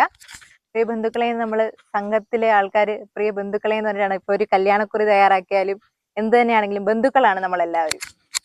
അങ്ങനെ തന്നെയാണ് എനിക്ക് എല്ലാവരുടെ അടുത്ത് നിൽക്കാനും ആഗ്രഹം. നിങ്ങൾക്ക് എല്ലാവർക്കും അറിയാം, കഴിഞ്ഞ തവണ ചടയമംഗലം ബ്ലോക്ക് പഞ്ചായത്തിൽ വളരെ നിസ്സാര വോട്ടിനാണ് തോറ്റത്. അന്ന് ശരിക്കും പറഞ്ഞാൽ ഞാനും വലുതായിട്ടൊന്നും പ്രവർത്തിച്ചില്ല. കാരണം ജയിക്കുമോ ഇല്ലോ, ചടയമംഗലത്തെ ഇടതുപക്ഷത്തിന്റെ ഒരു കോട്ടയാണ് എന്ന് നമുക്ക് പൊതുവായൊരു ധാരണയുണ്ട്. എനിക്ക് പേടിച്ചിട്ടല്ല ഒരു വിറയല്, ഞാൻ കുറെ നടന്നു കഴിഞ്ഞ് വിയർത്തു, ഡ്രസ്സ് ഫുൾ വിയർത്തിന്റെ ഒരു കുളിര് വരുന്നുണ്ട്. അപ്പം ഇത്തവണ നമുക്ക് ഇളവക്കോട് വലിയൊരു സാധ്യതയുണ്ട്. BJP 2ാം സ്ഥാനത്ത് പല വാർഡുകളിലും വന്നിട്ടുണ്ട്. അതിന്റെ ഒരു നല്ലൊരു ആത്മവിശ്വാസം ഉണ്ട്. പൊതുവെ ഇറങ്ങുമ്പോഴാണെങ്കിൽ ശരി, ഇപ്പൊ ജാതി മത ഭേദമന്യേ എല്ലാ ആൾക്കാരും നല്ല രീതിയിലാണ് സപ്പോർട്ട് ചെയ്യുന്നത്. വാർഡുകളിലാണെങ്കിലും ശരി, ബ്ലോക്കിലേക്കായാലും ശരി. ഇപ്പം നമ്മളൊരു മികച്ചൊരു എതിരാളിയാണ്. BJP എന്ന് പറയുന്നൊരു സംഘടന ഇപ്പൊ വലിയൊരു മികച്ച എതിരാളിയായി മാറി. അതിനുള്ളൊരു എന്താണ് നമുക്ക് ആ ഊർജം, ശിവദാസൻ മാമനെ പോലുള്ള ആൾക്കാര്, പിന്നെ സ്വർഗീയ വീര ബലിദാനികൾ നമുക്ക് എത്രയോ പേരുണ്ടായിട്ടുണ്ട്. അവരുടെ എല്ലാം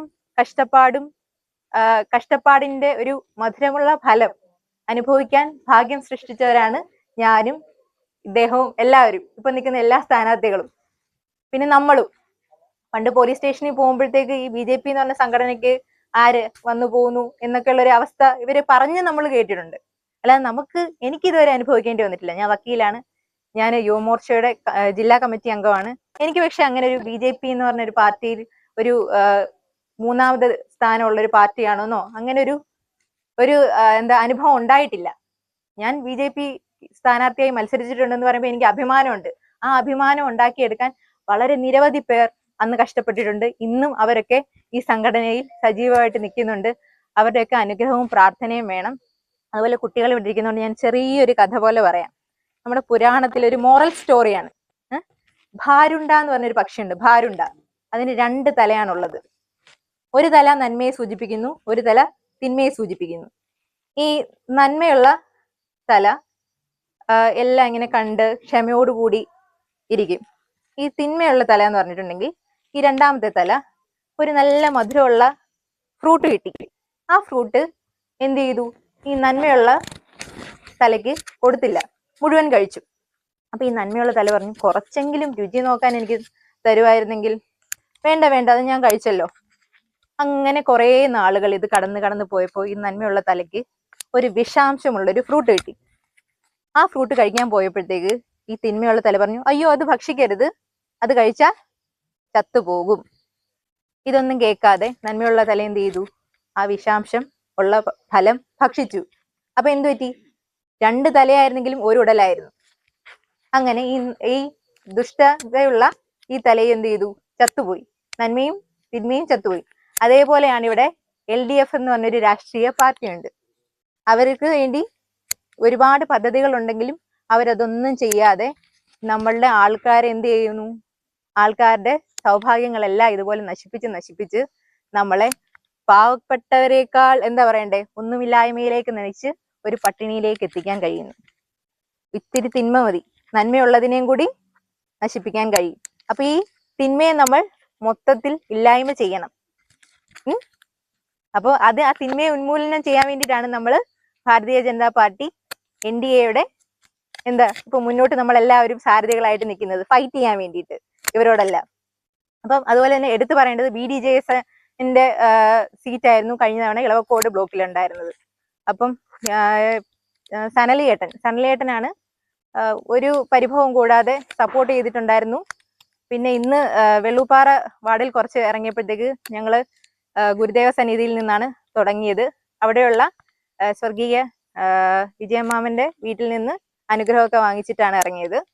സന്തോഷമുണ്ട്. മൊത്തത്തിൽ BJP എന്ന് പറയുമ്പോഴത്തേക്ക് ഒരു നല്ല എതിരാളിയായിട്ട് തന്നെയാണ് നിൽക്കുന്നത്. എല്ലാവരുടെയും പ്രാർത്ഥന വേണം. അതുപോലെ തന്നെ Facebook ആണെങ്കിലും മാധ്യമങ്ങൾ പരമാവധി യൂസ് ചെയ്യുക. ഇപ്പൊ ഞാനൊരു ചെറിയ കാർഡ് പോലെ അടിച്ചിട്ടുണ്ട്. എന്റെ അച്ഛനാണിത്, കള്ളിക്കാട് സ്ഥാനാർത്ഥി സുരേഷ് ബാബു എന്റെ അച്ഛനാണ്. അപ്പൊ അതിൽ എന്റെ ഫോൺ നമ്പറും കൊടുത്തിട്ടുണ്ട്. അപ്പൊ അവര് പറയും, ഓ ഇത് ഒരു വെടിക്ക് 2 പക്ഷിയാണല്ലോ, അതായത് വക്കീലായതുകൊണ്ട് നമ്പർ എല്ലാവരിലേക്കും എത്തുകയും ചെയ്യും എന്നുള്ള ഒരിത്. എന്ത് തന്നെ ആയാലും അതുകൊണ്ട് എന്ത് ചെയ്യും, ആൾക്കാർ പറയുന്നത് ആര്യ ശ്രീലക്ഷ്മി എന്ന് പറയുന്ന കുട്ടി ഇവിടെ മുഴുവൻ നിരത്തി കാർഡ് വിതരണം ചെയ്യുകയാണെന്ന്. അങ്ങനെയും മൊത്തം ഒരു പേര് കിട്ടുന്നുണ്ട്. അപ്പൊ അതുകൊണ്ട് നമ്മൾ ഏത് സോഴ്സ് ആണ് എന്നുള്ളത് നമ്മൾ കണ്ടെത്തി നമ്മൾ മാക്സിമം പ്രചരിപ്പിക്കണം. അതുപോലെ വാർഡിലാണെങ്കിൽ ഗ്രൂപ്പുകൾ ഉണ്ടാക്കണം, Facebook ഗ്രൂപ്പ് ഉണ്ടാക്കണം. നമ്മൾ നടക്കുന്നതാണെങ്കിലും ഇരിക്കുന്നതാണെങ്കിലും ആൾക്കാരോട് സംവദിക്കുന്നതാണെങ്കിലും അപ്പോൾ അപ്ഡേറ്റ് ചെയ്ത് ഇട്ടുകൊണ്ടേയിരിക്കണം. നമ്മളുടെ മുഖം ഇങ്ങനെ തെളിഞ്ഞു നിൽക്കണം. അപ്പൊ എല്ലാവരും ആവേശകരമായി പ്രവർത്തിക്കണം. നമുക്കിത് നല്ലൊരു ചാൻസ് ആണ്.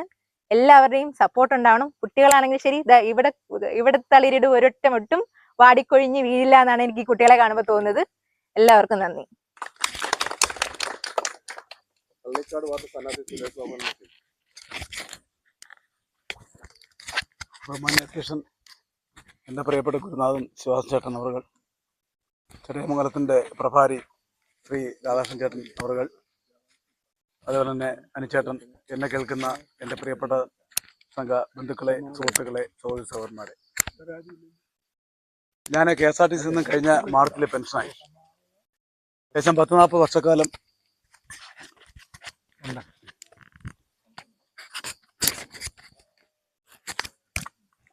10-40 വർഷക്കാലം സംഘപ്രവർത്തനത്തിലൂടെയാണ് എനിക്ക് എൻ്റെ 2 മക്കളെ സംഘപ്രസ്ഥാനത്തിന് കൊടുക്കാൻ സാധിച്ചത്. ശരിക്കും പറയുകയാണെങ്കിൽ അവളിപ്പോൾ പറഞ്ഞപ്പോൾ സങ്കടം വന്നു. ഇവിടെ തളിരിട്ടും ഒരൊറ്റ മുട്ടും വാടിക്കൊഴിഞ്ഞു വീഴില്ല.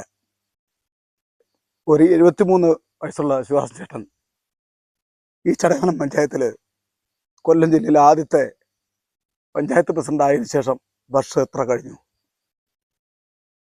ചുണ്ടിനും കപ്പിനും ഇടയിലാണ് ചടയമംഗലം പഞ്ചായത്തിന്റെ ഭരണം ഭാരതീയ ജനതാ പാർട്ടിക്ക് നഷ്ടപ്പെട്ടുകൊണ്ടിരിക്കുന്നത്. കേവലം 270 വാർഡുകൾ 270 വോട്ട് കൊണ്ട് നഷ്ടപ്പെട്ടു പോയ ഭരണം ഇന്ന് LDF-കാരനും മറ്റും അനുഭവിക്കുന്ന സുഖ സൗകര്യങ്ങൾ ഭാരതീയ ജനതാ പാർട്ടിയുടെയും സംഘപ്രവർത്തകരെയും അവരും അനുഭവിക്കേണ്ട ആ സമ്പത്താണ് വെറും 270 വോട്ടിന് അവർ കൊള്ളയടിക്കുന്നത്. നമുക്കറിയാം, ചടയമംഗലത്ത് നേരത്തെ ബഹുമാനപ്പെട്ട അനിലേട്ടൻ പറഞ്ഞത്, ചടയമംഗലത്ത് ഗവൺമെന്റ് ആശുപത്രിന് ഒരു ഓപ്പറേഷൻ ഉണ്ടായിരുന്നു, പ്രസവം ഉണ്ടായിരുന്നു, മോർച്ചറി ഉണ്ടായിരുന്നു, ആംബുലൻസ് ഉണ്ടായിരുന്നു. ഇന്ന് കിടത്തി ചികിത്സ ഉണ്ടായിരുന്നു. ഇന്ന് ചടയമംഗലം പഞ്ചായത്തിൽ ഒരു ഇരിക്കാടമില്ലാത്ത തരത്തിലേക്ക് ഒരു സീറ്റിടാൻ ചടയമംഗലം പഞ്ചായത്തിന്റെ ഭാഗമായിട്ട് ഒരു മേൽക്കൂരയില്ലാത്ത ഒരു ഷെഡ് പോലും ഇല്ലാത്തൊരവസ്ഥ ഈ ചടയമംഗലത്ത് വന്നിട്ടുണ്ട്. അതിന്റെ ഉത്തരവാദി നമ്മളതിന് ഉത്തരവാദി. കാരണം ശിവാസൻ ചേട്ടന്റെ കടമ ശിവാസൻ ചേട്ടൻ നിർവഹിച്ചു. ഒരു സീറ്റ് പിടിച്ച് മാതൃക കാണിച്ചപ്പോൾ ലോകത്ത് മുഴുവൻ പറയും, ഈ കേരളത്തിൽ എവിടെ ചെന്നാലും പറയും, കൊല്ലം ജില്ലയിലെ ആദ്യത്തെ പഞ്ചായത്ത് മെമ്പർ ശിവദാസൻ അറിയാത്ത ഒരാളും ഇന്ന് ഇന്ത്യയിലില്ല. പക്ഷെ ആ ശിവദാസൻ ചേട്ടൻ ജനിച്ച മണ്ണായി ഈ നാട്. ഈ വാർഡ് നമ്മുടെ കയ്യിലുണ്ടായിരുന്നു. പല വാർഡുകളിലും നമ്മൾ നഷ്ടപ്പെട്ടു വന്ന് വെറും 20, 15, 10 വോട്ടുകൾക്കാണ്. ഇതിന് ആരാ ഉത്തരവാദി? നമ്മൾ പ്രവർത്തിക്കുന്നില്ല. താമര കാണുമ്പോൾ നമ്മൾ പോയി ഒരു യാതൊരു കാരണവശാലും ബുദ്ധിമുട്ട് വരാതെ നമ്മൾ വോട്ട് ചെയ്യും. നമ്മുടെ കുടുംബത്തിലെ അംഗങ്ങളെ എനിക്ക് അഭിമാനപൂർവ്വം നിങ്ങളുടെ മുന്നിൽ പറയാൻ പറ്റും. എൻ്റെ മക്കളെയും 2 പേരെയും, എൻ്റെ ഭാര്യ മേഡ സ്കൂളിലെ അധ്യാപികയാണ്, ധന്യ ടീച്ചർ, NDUവിൻ്റെ ഉപജില്ലാ പ്രസിഡന്റാണ്. ഞാൻ അവരെയും കുറച്ച് നാളത്തേക്ക്, ഒരുപാട് നാളത്തേക്ക് സംഘപ്രവർത്തനത്തിലേക്ക് പെൻഷൻ പറ്റുന്നവരെങ്കിലും ഞാനും കൊടുത്തു. നമ്മൾ ഓരോരുത്തരും ചെയ്യുന്ന നമ്മുടെ മക്കള് എത്ര പേര് സംഘപ്രവർത്തനത്തിലേക്ക് ഇറങ്ങുന്നു? ഒരു 24 മണിക്കൂർ ഇറങ്ങുന്നല്ല, അവസരങ്ങളെ നമ്മൾ ഉപയോഗപ്പെടുത്തണം. ഇപ്പം നമുക്ക് വന്നൊരു വേറെ 25 ദിവസം കഷ്ടപ്പെട്ടാൽ മതി. ഈ 25 ദിവസം കൊണ്ട് ഈ വാർഡ് പിടിച്ചടക്കാൻ യാതൊരു ബുദ്ധിമുട്ടുമില്ല. കാരണം താമര ചിഹ്നത്തിൽ വോട്ട് ചെയ്യാൻ മടിയില്ലാത്ത ജനങ്ങളാണ് ഇന്ന് കേരളത്തിൽ. അതേപോലെ തന്നെ ഈ ചടയമംഗലത്തും. അതുകൊണ്ടാണ് 178 വോട്ടുകൾക്ക് ശ്രീ സിന്ധു ചേച്ചി അവിടെ ജയിച്ചത്. മുസ്ലിം ഭൂരിപക്ഷം ഉണ്ടായിട്ട് പോലും സിന്ധു ചേച്ചി 170 ഏറ്റവും കൂടുതൽ ഭൂരിപക്ഷമുള്ള ഒരു വാർഡ് കള്ളിക്കാട്. ആ വാർഡിനെയാണ് എന്നെ ഏൽപ്പിച്ചിട്ട് സിന്ധു ചേച്ചി വെട്ടുവഴി വാർഡിലേക്ക് പോയത്. അപ്പം എനിക്ക് ഭയമുണ്ട്. കാരണം എന്നെ ഏൽപ്പിച്ചത് ഒരു ജയിച്ച ഒരു വാർഡാണ്. ഇപ്പം ഞാൻ ജനങ്ങളുടെ മുന്നിലോട്ട് ചെല്ലുമ്പോൾ എന്നെ പലർക്കും അറിയില്ല, മുഖം പരിചയമില്ലാത്തതുകൊണ്ട് പലർക്കും അറിയില്ല. പക്ഷേ കുറച്ച് പേർക്ക് പറഞ്ഞറിയാം. പക്ഷെ അവിടെ ചെല്ലുമ്പോൾ അവർ കുറച്ച് പരാതികൾ പറയുന്ന ആൾക്കാരുണ്ട്. എന്നാൽ ഒരു 75% ആൾക്കാരും സിന്ധു ചേച്ചിയെക്കുറിച്ച് നല്ലതും പറയുന്നുണ്ട്. അവർക്ക് അവസരങ്ങളില്ലായിരുന്നു. കാരണം LDP ഭരിക്കുന്ന പഞ്ചായത്ത് കൊണ്ട് അവർക്ക് അവസരങ്ങളില്ലായിരുന്നു. നമ്മളൊന്ന് ചിന്തിക്കാനുള്ളത്, ചടയമംഗലത്തെ സ്റ്റേഡിയം ഉൾപ്പെടെയുള്ള അഴിമതികൾ, നേരത്തെ പറഞ്ഞ പോലെ ആശുപത്രിക്ക് 25 ലക്ഷം, 30 ലക്ഷം, 50 ലക്ഷം കൊടുക്കുമ്പോൾ അവിടെ കിടത്തി ചികിത്സ ഉണ്ടായിരുന്ന ആശുപത്രി ഇന്ന് പോയി 5 മണിക്ക് ചെന്നാൽ അടച്ചു പൂട്ടി പോവുക. എൻ്റെ അച്ഛൻ മരണപ്പെട്ടത് ഈ അറ്റാക്ക് വന്നത് റോഡിൽ വെച്ച മൂലക്കോട് ജംഗ്ഷൻ വെച്ചാണ് അച്ഛന് അറ്റാക്ക് വന്നത്. നേരെ അവിടെ നിന്ന് ആശുപത്രിയിലേക്ക് കൊണ്ടുവന്നപ്പോൾ ആശുപത്രി ഡോക്ടറില്ല. ഇന്ന് ചടയമംഗലം പഞ്ചായത്ത് നേരെ വിടുന്ന കടക്കിലേക്കാണ്. കടക്ക ചെല്ലുമ്പോൾ പറയുന്നത് മെഡിക്കൽ കോളേജിൽ പോകാൻ. കാരണം എന്താ അറിയോ? LDFിൻ്റെ ഒരു ആശുപത്രി ഉണ്ട്, കിംസാറ്റ്. അവിടേക്ക് കൊണ്ടുപോകാൻ വേണ്ടിയിട്ട്. കാരണം അവിടെ ഇരിക്കുകയാണ്, ഇങ്ങനെ ചിലന്തി വല കെട്ടി പോലെ ഇരിക്കുകയാണ് ഈ 2 ആശുപത്രിയും ചെല്ലുന്ന ആൾക്കാരെ പിടിക്കാനായിട്ട്. പൈസ ഉള്ളവർ അങ്ങോട്ട് പോകും, ഇല്ലാത്ത ഭാഗങ്ങൾ എവിടെയെങ്കിലും പോയി മരിച്ചു വീഴും. അപ്പോൾ നമ്മൾ ചടയമംഗലം ആശുപത്രിയിലേക്ക് പോവുകയാണെങ്കിൽ ഒരു കാര്യം ചെയ്യണം. എന്ത് ചെയ്യണം അറിയോ? ഒരു പെട്ടിയും കൂടെ കരുതണം, ഒരു ശവപ്പെട്ടി കൂടെ കരുതണം. കാരണം തിരിച്ചു വരുന്നത് മിക്കവാറും അങ്ങനെ തന്നെ, അറ്റാക്കൊക്കെ ആയിട്ട് പോകുന്നതാണ് തിരിച്ചു വരുന്ന മിക്കവാറൊക്കെ അങ്ങനെ തന്നെയായിരിക്കും. അതുകൊണ്ട് ചടയമംഗലത്തിനൊരു മാറ്റം ആവശ്യമുണ്ട്. കാരണം നമുക്ക് നല്ല വിദ്യാഭ്യാസം, നേരത്തെ തന്നെ ഇവിടെ നമുക്കൊരു ടെക്നിക്കൽ സ്കൂൾ ഉണ്ടായിരുന്നു. ഇത് എവിടാണെന്നറിയാമോ ഇന്ന് ആർക്കെങ്കിലും? ഇല്ല. ശിവാസ് ചേട്ടൻ അധ്വാനിച്ച് കൊണ്ടുവന്നുകൊണ്ടാണ്, കേസ് കൊടുത്തു കൊണ്ടുവന്നാണ് MG സ്കൂളിൽ ഹൈസ്കൂൾ വന്നത്. അങ്ങനെ നിരവധി +2 വന്നത്. അങ്ങനെ നിരവധി പദ്ധതികൾ ഉണ്ടായിരുന്നു. ഇതൊക്കെ പോയി. കോടതി കടക്കിലേക്ക് പോകാൻ ശ്രമിക്കുന്നു. ചടയമംഗലത്തിൻ്റെ എല്ലാ അവസരങ്ങളും കടക്കിലേക്ക് കൊണ്ടുപോകാൻ ശ്രമിക്കുന്നു. നമുക്ക് അറിയാം, ഇവിടെ പിന്നെ ചടയമംഗലം KSRTC സ്റ്റാൻഡിന് ഓപ്പോസിറ്റ് കിടക്കുന്ന ഒരു സ്ഥലം, ആ സ്ഥലത്ത് നിന്ന് ബാറുകാരന് കൊടുത്ത് അവർക്ക് വേണ്ടിയിട്ട് പാർക്കിങ്ങിന് ബാറുകാരന് കൊടുക്കുക, അവനെ സൗകര്യപ്പെടുത്തി കൊടുക്കുക. അങ്ങനെ ഈ സമസ്ത മേഖലയിലും ചടയമംഗലത്തിന്റെ സമസ്ത മേഖലയിലും കൊള്ളയടിച്ചുകൊണ്ട് കൊള്ളക്കൂട്ടങ്ങൾ ഈ ചടയമംഗലം പഞ്ചായത്തിൽ 45 വർഷക്കാലം ഭരിച്ചിട്ടുണ്ടെങ്കിൽ അവന് ഉത്തരവാദി BJP-യാണ്. അവന് ഉത്തരവാദി BJP. കാരണം നമ്മൾ അധ്വാനിക്കുന്നില്ല, നമ്മൾ വിയർക്കുന്നില്ല. നേരത്തെ മോള് ആര്യ പറഞ്ഞു, എന്താ ഞാൻ വിറയ്ക്കുന്നത് പേടിച്ചിട്ടല്ല, തണുപ്പ് കൊണ്ട് അവൾ യാത്ര ചെയ്തുകൊണ്ട് വന്നുകൊണ്ടാണെന്ന് പറഞ്ഞു. പക്ഷെ നമ്മൾ പല കാര്യങ്ങളും കൊണ്ട് മറ്റവൻ്റെ മുഖം നോക്കുമ്പോൾ, അവൻ CPM-കാരനും CPI-കാരനും കോൺഗ്രസ്സുകാരനെ മുഖം നോക്കുമ്പോൾ എങ്ങനെ നമുക്ക് സംസാരിക്കാൻ പറ്റില്ല, എങ്ങനെ നമ്മൾ പ്രവർത്തനത്തിൽ ഇറങ്ങും? ഞങ്ങൾക്കൊന്നും ഭയം ഉണ്ടായില്ലല്ലോ. എനിക്ക് സർക്കാർ ജോലി കിട്ടിയത് CPM-കാരൻ്റെ ഔദാര്യം കൊണ്ടല്ല, ആര്യ അഡ്വക്കേറ്റായ CPM-കാരൻ്റെ ഔദാര്യം കൊണ്ടല്ല, എൻ്റെ ഭാര്യ ജോലി കിട്ടിയത് കോൺഗ്രസ്സുകാരൻ്റെയും ഇടതുപക്ഷക്കാരൻ്റെ ഔദാര്യം കൊണ്ടല്ല. പഠിച്ച് PSC ടെസ്റ്റ് ചെയ്ത്. എന്നാൽ ഈ ചടയമംഗലത്തുള്ള മുഴുവൻ ഇടതുപക്ഷക്കാരൻ്റെയും ഭാര്യമാർക്ക് ജോലി കിട്ടിയത് നിങ്ങളത് പരിശോധിക്കുക. ഓരോരുത്തരെയും പരിശോധിക്കും. വിദ്യാഭ്യാസമുള്ള കുഞ്ഞുങ്ങൾക്ക് ജോലി ലഭിക്കാതെ ഇവിടുത്തെ സൊസൈറ്റികളായാലും ശരി, അർബൻ ബാങ്കുകളായാലും ശരി, ജില്ലാ സഹകരണ ബാങ്കുകളായാലും ശരി, പഞ്ചായത്ത് ഓഫീസായാലും ശരി, വില്ലേജ് ഓഫീസായാലും ശരി, അതേപോലെ തന്നെ ബ്ലോക്ക് ഓഫീസായാലും ശരി, ഇവിടെയൊക്കെ ഇരിക്കുന്ന താൽക്കാലികക്കാരെ 2-3 കൊല്ലം തിരികെ കയറ്റിയതിനു ശേഷം സ്ഥിരപ്പെടുത്തി, ഭാര്യമാരെ സ്ഥിരപ്പെടുത്തിയിട്ട് ഭർത്താക്കന്മാരെ രാഷ്ട്രീയത്തിന് പുറകെ പോകുന്നു. അപ്പൊ അത് നമുക്ക് ആവത്തില്ല. അപ്പൊ ഈ ഒരു അവസരം, ഈ വെളുത്തുമ്പിലേക്ക് വരുന്ന അവസരം, ഒരമ്മ വിചാരിച്ചാൽ 5 വീടിനെ നമ്മുടെ ഒപ്പം ചേർക്കാൻ പറ്റും. ഒരു ജ്യേഷ്ഠൻ വിചാരിച്ചാൽ 5 വീടിനെ ഒപ്പം ചേർക്കാൻ പറ്റും. അപ്പോൾ നമുക്ക് സമയം കിട്ടില്ല. കാരണം എന്താ? പാർട്ടിയിൽ ചില വിഷമങ്ങൾ, ചുമതലകളില്ല. ഇന്നിപ്പോൾ ഞാൻ BJP-യുടെ കർഷക മോർച്ച ജില്ലാ വൈസ് പ്രസിഡന്റാണ്. 2-3 കൊല്ലം കഴിയുമ്പം ഞാൻ ചിലപ്പോൾ വാർഡിൽ പോലും കാണത്തില്ല, ചുമതലയിലുണ്ടാവില്ല. അപ്പോൾ അങ്ങനെയൊക്കെയുള്ള ചില കാര്യങ്ങളിൽ നമുക്ക് ചില വിഷമങ്ങൾ വന്നിട്ടുണ്ട്. സംഘടനാ സിസ്റ്റം നമുക്ക് അങ്ങോട്ട് ആവുന്നില്ല. കാരണം എന്താ? നമ്മൾ ഉദരപൂർണത്തിനല്ല നമ്മൾ പാർട്ടി പ്രവർത്തനം. എൻ്റെ അനിയൻ്റെ ഭാര്യയാണ് ഈ കലയം വാർഡിലേക്ക്, രജനിയെ തീരുമാനിച്ചു കലയം വാർഡിലേക്ക്. പോസ്റ്റർ അടിച്ചു. മെനങ്ങാതെ രാവിലെ എന്നെ വിളിച്ച് പറയുന്നു, പിന്നെ സുരേഷ് ചേട്ടാ നല്ലൊരു സ്ഥാനാർത്ഥി വന്നിട്ടുണ്ട്, നമുക്ക് ആ കലയം വാർഡ് ജയിക്കാൻ സാധ്യതയുള്ള സ്ഥാനാർത്ഥിയാണ്, എന്ത് പറയുന്നു ചോദിച്ചു. ഞാൻ പറഞ്ഞു, എടോ ഈ പോസ്റ്ററെല്ലാം അടിച്ചു, 16,000 രൂപ കൊടുത്ത് പോസ്റ്റർ അടിച്ചു, ബാക്കി കാര്യം ജില്ലയിലെല്ലാം നമുക്ക് അംഗീകാരം വന്നു, ഇനി എന്താ ചെയ്യാൻ പറ്റുക എന്ന് ചോദിച്ചപ്പം ഞാൻ രജനിയെ വിളിച്ച് ചോദിച്ചു, മോളെ ഇങ്ങനെ സ്ഥാനാർത്ഥിയെ ഇങ്ങനെ ഒരാളെ നല്ലോണം കിട്ടിയിട്ടുണ്ട്, നിൻ്റെ അഭിപ്രായം എന്താ? അവർക്ക് വിഷം വരാൻ പാടില്ലല്ലോ. അപ്പോൾ പുള്ളി പറഞ്ഞ, ആണാ ഞാൻ മാറിക്കോളാം, ചേട്ടാ ഞാൻ മാറിക്കോളാം, കുഴപ്പമില്ല. 1 മണിക്കൂർ കൊണ്ട് നമുക്ക് സ്ഥാനാർത്ഥിയെ മാറ്റി അവിടെ നല്ലൊരു സ്ഥാനാർത്ഥിയെ കൊടുക്കാൻ തയ്യാറായി. അതൊരു ത്യാഗമാണ്. അത്തരം ത്യാഗ മനോഭാവങ്ങൾ അധികാരത്തിന്റെ പിറകെ പോകാതെ, അത്തരം ത്യാഗ മനോഭാവങ്ങൾ കുഞ്ഞു കുട്ടികളിൽ മുതൽ മുതിർന്നവരെ വരെ ഉണ്ടെങ്കിൽ എല്ലാം ത്യാഗത്തിന് വേണ്ടി. കാരണം ശിവദാസൻ ചേട്ടൻ ആരായി? ശിവദാസൻ ചേട്ടൻ എന്ത് നേടി? എന്നെപ്പോലെ ഇവിടെ ഇരിക്കുന്ന ഓരോരുത്തരെയും എന്തിനു വേണ്ടിയിട്ടാണ് പ്രവർത്തിച്ചത്? നേരത്തെ ആര്യ പറഞ്ഞ പോലെ നമ്മളൊക്കെ പ്രവർത്തിക്കുന്ന ആദർശം വിട്ട് നമ്മൾ ജീവിച്ചിരുന്നെങ്കിൽ, നമ്മൾ പ്രവർത്തിച്ചെങ്കിൽ ഇന്ന് CPI-യുടെ, CPM-ന്റെ, കോൺഗ്രസിന്റെ ജില്ലയുടെ സംസ്ഥാന നേതാവ് എനിക്ക് ആവാമായിരുന്നു. ഞാൻ സർവീസ് ഇരിക്കുമ്പോഴും ഞാൻ അത് ചെയ്തില്ല. ഈ ആദർശത്തിന് പോലും ബലിദാനികളുടെ കാര്യം പറഞ്ഞില്ല ആര്യ. എത്ര പേരാ ഈ ആദർശത്തിന് വേണ്ടി ബലിദാനം ചെയ്തത്? കുടുംബം നശിച്ച് അമ്മ നഷ്ടപ്പെട്ടു, അമ്മയെ മാത്രം വെച്ചുകൊണ്ട് നഷ്ടപ്പെട്ടു, ഭാര്യയ്ക്ക് ഭർത്താവില്ലാതായിപ്പോയി, കുഞ്ഞുങ്ങൾക്ക് അച്ഛനില്ലാതായിപ്പോയി. എത്രയോ ബലിദാനികളെ ഇവിടെ നമ്മൾ സംഭാവന ചെയ്തു അല്ലേ? സംഭാവന എന്നല്ല പറയാൻ പറ്റുള്ളൂ. ആ ബലിദാനികളെ ഓർത്തുകൊണ്ടല്ലേ ഇന്ന് നമ്മൾ പ്രവർത്തിക്കുന്നത്. ഈ ആദർശം മുറുകെ പിടിച്ച് നമ്മൾ മുന്നോട്ട് പോകുമ്പോൾ രാഷ്ട്രീയ അധികാരം ചെറുതല്ല. ഈ രാഷ്ട്രീയ അധികാരം ഉണ്ടെങ്കിൽ മാത്രമേ നമുക്ക് എന്തും നമുക്ക് നേടാൻ സാധിക്കുള്ളൂ. ഏത് പ്രസ്ഥാനങ്ങളിലേക്ക് കറങ്ങി തിരിഞ്ഞാൽ രാഷ്ട്രീയ അധികാരം. നമുക്കറിയാം, 30,000 പേരുള്ള ജനങ്ങളുള്ള ഈ ചടയമംഗലത്ത് 50 പേരാ ഭരിക്കുന്നത്.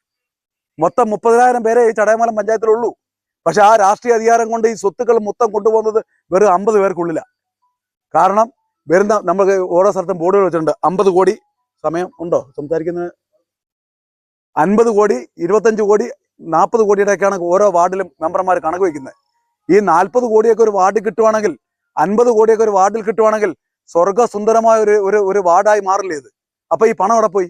ഇപ്പൊ നമുക്ക് പോരയിടത്ത് മഹാദേവന്റെ മുന്നിൽ ഈ കുളം നന്നാക്കാനായിട്ട് ടൈലിടണം, ഒരു 500 ടൈലിടണം. 500 ടൈല് നമ്മൾ എന്നെ നോക്കി അറിയാം, ഈ തറയിലിടുന്ന ടൈല്. പിന്നെ സൈഡിൽ വെക്കാൻ കുറച്ച് പൈപ്പുകളും വെച്ച് ബിൽഡ് ചെയ്തു. അപ്പോൾ അവിടെ 49 ലക്ഷം രൂപയാണ് അതിനുവേണ്ടി ചിലവാക്കിയത്. 5 ലക്ഷം രൂപ ഈ കാട്ടുകള്ളന്മാർ ചെയ്തിട്ടുണ്ടോ? ബാക്കി 43 ലക്ഷം 42 ലക്ഷം രൂപയെങ്കിലും ഇവന്മാര് കൊള്ളയടിച്ചു കൊണ്ടുപോയി ഈ പരമനാറുകൾ. എനിക്ക് അങ്ങനെ പറയാൻ പറ്റില്ല, കുഞ്ഞുങ്ങളിരിക്കുന്ന പറയാൻ പറ്റില്ല. ഒന്നറിയാം, നമുക്ക് നേരത്തെ പറഞ്ഞില്ലേ ഇവിടെ കൊള്ളയടിക്കുന്ന ഒരു ഉദാഹരണം പറഞ്ഞുതരാം. നമ്മുടെ ഓരോ വെയിറ്റ് ഷെഡുകൾ ചടയമംഗലം മണ്ഡലത്തില് 33 വെയിറ്റ് ഷെഡുകളുണ്ട്. ഒരു വെയിറ്റ് ഷെഡിന് കൊടുക്കുന്ന രൂപ എത്രയാണെന്നറിയോ? 6 ലക്ഷത്തിന് മുകളിലാണ്. 2 പൈപ്പും 4 ഇതും വിടുമ്പോ, ഷീറ്റും വിടുമ്പോ 6 ലക്ഷം രൂപ. പാവപ്പെട്ടവർക്ക് വീട് വെക്കാൻ 4 സെന്റിന് വിളിക്കുമ്പോൾ 4 ലക്ഷം രൂപ. ഒരു പാവപ്പെട്ടവന് വീട് വെക്കാൻ കൂടെ 4 ലക്ഷം. അവൻ മരണപ്പെട്ടാലോ അവൻ അടുക്കളയിൽ കുടിച്ചിടണം. ഒരു ശ്മശാന ചടയമംഗലത്തില്ല. ചടയമംഗലം പഞ്ചായത്തിൽ നിരവധി സ്ഥലങ്ങളിൽ പാവപ്പെട്ട മനുഷ്യർ മരിക്കുമ്പോൾ, അതും ഹിന്ദു സമൂഹത്തിൽപ്പെട്ടവർ, മറ്റുള്ളവർക്ക് പള്ളിയിലൊക്കെ അടക്കം ചെയ്യാൻ അതിന്റെ സൗകര്യങ്ങളുണ്ട്. അപ്പോൾ ഒരു പാവപ്പെട്ട മരിക്കുമ്പോൾ അവനെ കൊണ്ട് ശവക്കല്ലറ ഇടുന്ന, അവന് അടുക്കളയ്ക്കകത്ത് കുടിച്ചിട്ട ഗതികേട് ഈ ചടയമംഗലത്ത് വന്നിട്ടുണ്ടല്ലേ. ഹിന്ദു ഭൂരിപക്ഷമായി ചടയമംഗലത്ത്. അത് നമ്മുടെ കുറ്റമാണ്. മാറ്റണ്ടേ ഈ നാട്? മാറണ്ടേ ഈ ചടയമംഗലം? മാറായിരുന്നില്ലെങ്കിൽ ഇന്ന് നമുക്ക് ഞാൻ 55-56 വയസ്സായി, ശിവാചേട്ടന് 10-70 വയസ്സായി, ഈ ഇരിക്കുന്ന പ്രഭാരിക്കും ആയി 10. ഇനി വരുന്ന ഈ കുഞ്ഞുങ്ങൾക്ക് ഈ നാട്ടിൽ ജീവിക്കണ്ടേ? ഒരു തലമുറയ്ക്ക് ഇനി നാട്ടിൽ ജീവിക്കണ്ടേ? നമ്മൾക്ക് മുന്നേ കടന്നുപോയവർ കാണിച്ചു തന്ന പാതയിൽ നമ്മൾ നടക്കുമ്പോൾ, നമ്മൾ നടന്നു പോകുമ്പോൾ നമ്മളെ പാത ഈ കുഞ്ഞുങ്ങൾക്ക് കാണിച്ചു കൊടുക്കണമെങ്കിൽ ഈ ചടയമംഗലം നമ്മുടെ കയ്യിലിരിക്കണം. ഒരു സംശയം വേണ്ട, ചടയമംഗലം നമ്മുടെ കയ്യിലിരിക്കണം. ഹരിത കുങ്കുമ കാവ്യ പതാക ഈ ചടയമംഗലത്ത് പാറിക്കളിക്കണം. അതിനുവേണ്ടി അമ്മമാരും പെങ്ങന്മാരും ഈ വാർഡിൽ നിങ്ങൾ ഒരുപാട് അധ്യയനിക്കണ്ട, ഈ പഞ്ചായത്തിൽ നിങ്ങൾ ഒരുപാടൊന്നും കഷ്ടപ്പെടണ്ട. ഈ നിങ്ങളോട് ഒപ്പം നടന്ന് ഒപ്പം സഞ്ചരിച്ച്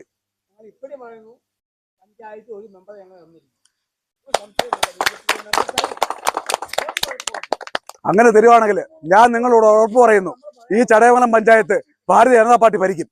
ഈ ചടയമംഗലം പഞ്ചായത്തിൽ ബി.ജെ.പിയുടെ പ്രസിഡന്റ് ഉണ്ടാവും. ഒരു സംശയം വേണ്ട. ചടയമംഗലം പഞ്ചായത്ത് ബി.ജെ.പി ഭരിക്കാനുള്ള എല്ലാ തരത്തിലും നമുക്ക് വളക്കൂറുള്ള മണ്ണാണ് ചടയമംഗലം. കാരണം നിരവധി മെമ്പർമാര് നല്ല ക്വാളിറ്റിയുള്ള, നമ്മൾ കടഞ്ഞെടുത്ത് കണ്ടെത്തിയ മെമ്പർമാരാണ് സ്ഥാനാർത്ഥികളാണ് മത്സരിക്കാൻ നിൽക്കുന്നത്. തീർച്ചയായിട്ടും ആ ഒരു അവസരത്തിലേക്ക് ഒരുപാട് സമയമില്ല, സന്ധ്യയായി. എനിക്ക് കള്ളിക്കാട് 9 മണിക്കൊരു മീറ്റിംഗ് പറഞ്ഞിട്ടുണ്ട്. ഞാൻ കള്ളിക്കാട് രാത്രി പോകുന്നുണ്ട്. തീർച്ചയായിട്ടും നിങ്ങളുടെ എല്ലാവിധ അനുഗ്രഹങ്ങളും ആശീർവാദങ്ങളും ആര്യയ്ക്കും എനിക്കും എൻ്റെ ഈ പൊന്നുമോൾക്കും തരണം, വിജയിപ്പിക്കണമെന്ന് മാത്രം ഞാൻ പറഞ്ഞുകൊണ്ട് ഞാൻ അവസാനിപ്പിക്കുന്നു. നന്ദി, നമസ്കാരം.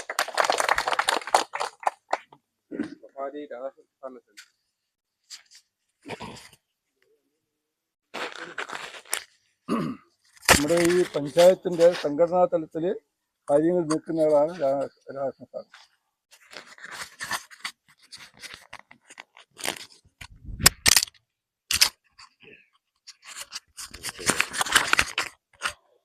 ബഹുമാന്യനായ അധ്യക്ഷൻ, മറ്റ് ഈ ക്ഷേത്രാങ്കണത്തിൽ സന്നിഹിതരായിരിക്കുന്ന പ്രിയ സഹോദരങ്ങളെ, അമ്മമാരെ, ഏറ്റവും വലിയ പ്രിയപ്പെട്ട കുഞ്ഞുങ്ങളെ, കാരണം ഭാവിയുടെ വാഗ്ദാനങ്ങളാണല്ലോ നമ്മൾ ഉപയോഗിക്കുന്നത്. ഇവിടെ സൂചിപ്പിച്ചു ചടയമംഗലം പഞ്ചായത്തിനെ പറ്റി. വളരെ സവിസ്തരമായിട്ട് മത്സര രംഗത്ത് ഒരു സ്ഥാനാർത്ഥിയായി നിൽക്കുന്ന സുരേഷ് കുമാറും ആര്യ ശ്രീലക്ഷ്മിയും മറ്റ് ആ പ്രിയ മകളും ഒക്കെ സൂചിപ്പിച്ചുകൂടെ. ഭരണമില്ലെന്നുണ്ടെങ്കിൽ ബി.ജെ.പിക്ക് ഇതൊന്നും നേടാൻ പറ്റത്തില്ല. പ്രധാനമായിട്ടും ഭരണമാണ് നമ്മൾക്ക് ആവശ്യം. അതിനെന്താ? അതിനൊരു പഞ്ചായത്തിന് പ്രസിഡന്റ് വേണം, അതിന് സ്റ്റാൻഡിംഗ് കമ്മിറ്റി ചെയർമാൻമാർ വേണം, അതിന് മറ്റ് വിവിധ ഘടകങ്ങളിലുള്ള എല്ലാ ഉത്തരവാദിത്തപ്പെട്ടവരും നമുക്ക് ആവശ്യമാണ്. അതെല്ലാം നമ്മൾക്ക് ഉണ്ടാകാൻ തക്കത്ത രീതിയിലുള്ള സാധ്യത ഇന്ന് ചടയമംഗലത്തുണ്ട്. ഞാൻ ആദ്യം ഈ മണ്ഡലത്തിൻ്റെ വൈസ് പ്രസിഡന്റായിട്ട് എന്നെ ഇവിടെ പോസ്റ്റ് ചെയ്തു.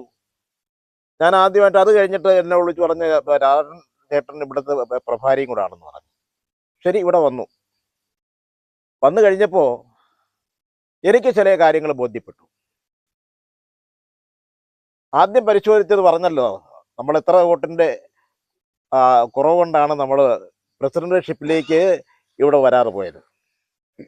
അതൊന്ന് പരിശോധിച്ചപ്പോൾ നമുക്ക് പ്രതീക്ഷിക്കാമല്ലോ, എന്താണെന്ന് പണിഞ്ഞു നോക്കാം. അപ്പോൾ അങ്ങനെ പണിത് ഇപ്പോൾ ഈ നിലവാരത്തിലേക്ക് എത്തി നല്ല ചുണക്കുട്ടന്മാരായ നല്ല ചുണക്കുട്ടികളായ കാൻഡിഡേറ്റ്സ് നമ്മൾ കണ്ടെത്തി. അവരെ എല്ലാം മത്സര രംഗത്തേക്ക് ഇറക്കിക്കഴിഞ്ഞാൽ ഇനി എന്താ നമുക്ക് വേണ്ടത്? ഇനി നമുക്ക് വിജയിക്കുക എന്നുള്ളതാണ്. വിജയിക്കാനുള്ള വളക്കൂറുള്ള മണ്ണ്, അതിനുള്ള ശേഷി, അതിനുള്ള വിഭവങ്ങൾ ഒക്കെയും ഇന്ന് നമ്മുടെ ചടയമംഗലത്തുണ്ട്. BJPക്കുണ്ട്, സംഘപരിവാർ പ്രസ്ഥാനങ്ങൾക്കുണ്ട്. അതൊക്കെയും നമ്മൾ മുതൽക്കൂട്ടാക്കി എടുത്തും കൊണ്ട് നമ്മൾക്ക് വിജയം മുന്നിൽ കണ്ടുകൊണ്ട് ആ വഴിയിലേക്ക് സഞ്ചരിക്കാൻ നാം ഓരോരുത്തരും, അതായത് ഇന്നിവിടെ കാണുമ്പോൾ നല്ല വോട്ടർമാരുടെ ഒരു നല്ല നിര തന്നെ ഇവിടെ കാണും. അതുകൂടാതെ നാളെ കാലത്ത് വോട്ടർമാരാവാനുള്ളവർ ഇവരെല്ലാം ഒക്കെ ഒന്ന് വളർന്ന് വലുതായി വന്നു കഴിഞ്ഞാൽ, ഇന്നിപ്പോൾ ഞങ്ങൾ കുറേ വീടുകളിൽ കയറി, മുസ്ലിങ്ങളുടെ വീട്ടിലാണ് കയറിയത്. അവർ പറഞ്ഞ് നിങ്ങൾ വോട്ട് ചെയ്യും. വെറുതെ പറഞ്ഞല്ല, ഇത് കളവ് പറഞ്ഞല്ല. കാരണം നിങ്ങളുടെ പ്രവർത്തനങ്ങൾ ആ ലെവലിലാണ് ഇപ്പോൾ മുമ്പോട്ട് പോയിക്കൊണ്ടിരിക്കുന്നത്. അതുകൊണ്ട് നിങ്ങൾ വോട്ട് ചെയ്തിരിക്കും.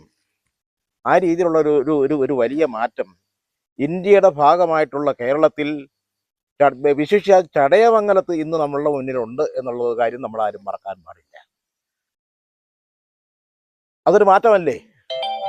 ഈ മാറ്റത്തെ ഒരു മുതൽക്കൂട്ടാക്കിയെടുത്ത് നമ്മുടെ പ്രസ്ഥാനം ഇവിടെ ഹരിത കുങ്കുമ പതാക വെച്ച് കെട്ടിയ, ഇപ്പോൾ നമുക്ക് 4 പഞ്ചായത്താണ് ഇവിടെ ഉള്ളത്. ഇത് നമ്മുടെ മണ്ഡലത്തിൽ.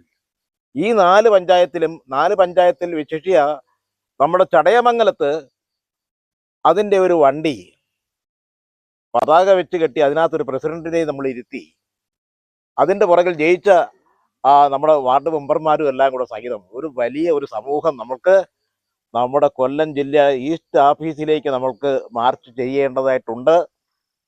അതിൽ നിങ്ങളെല്ലാം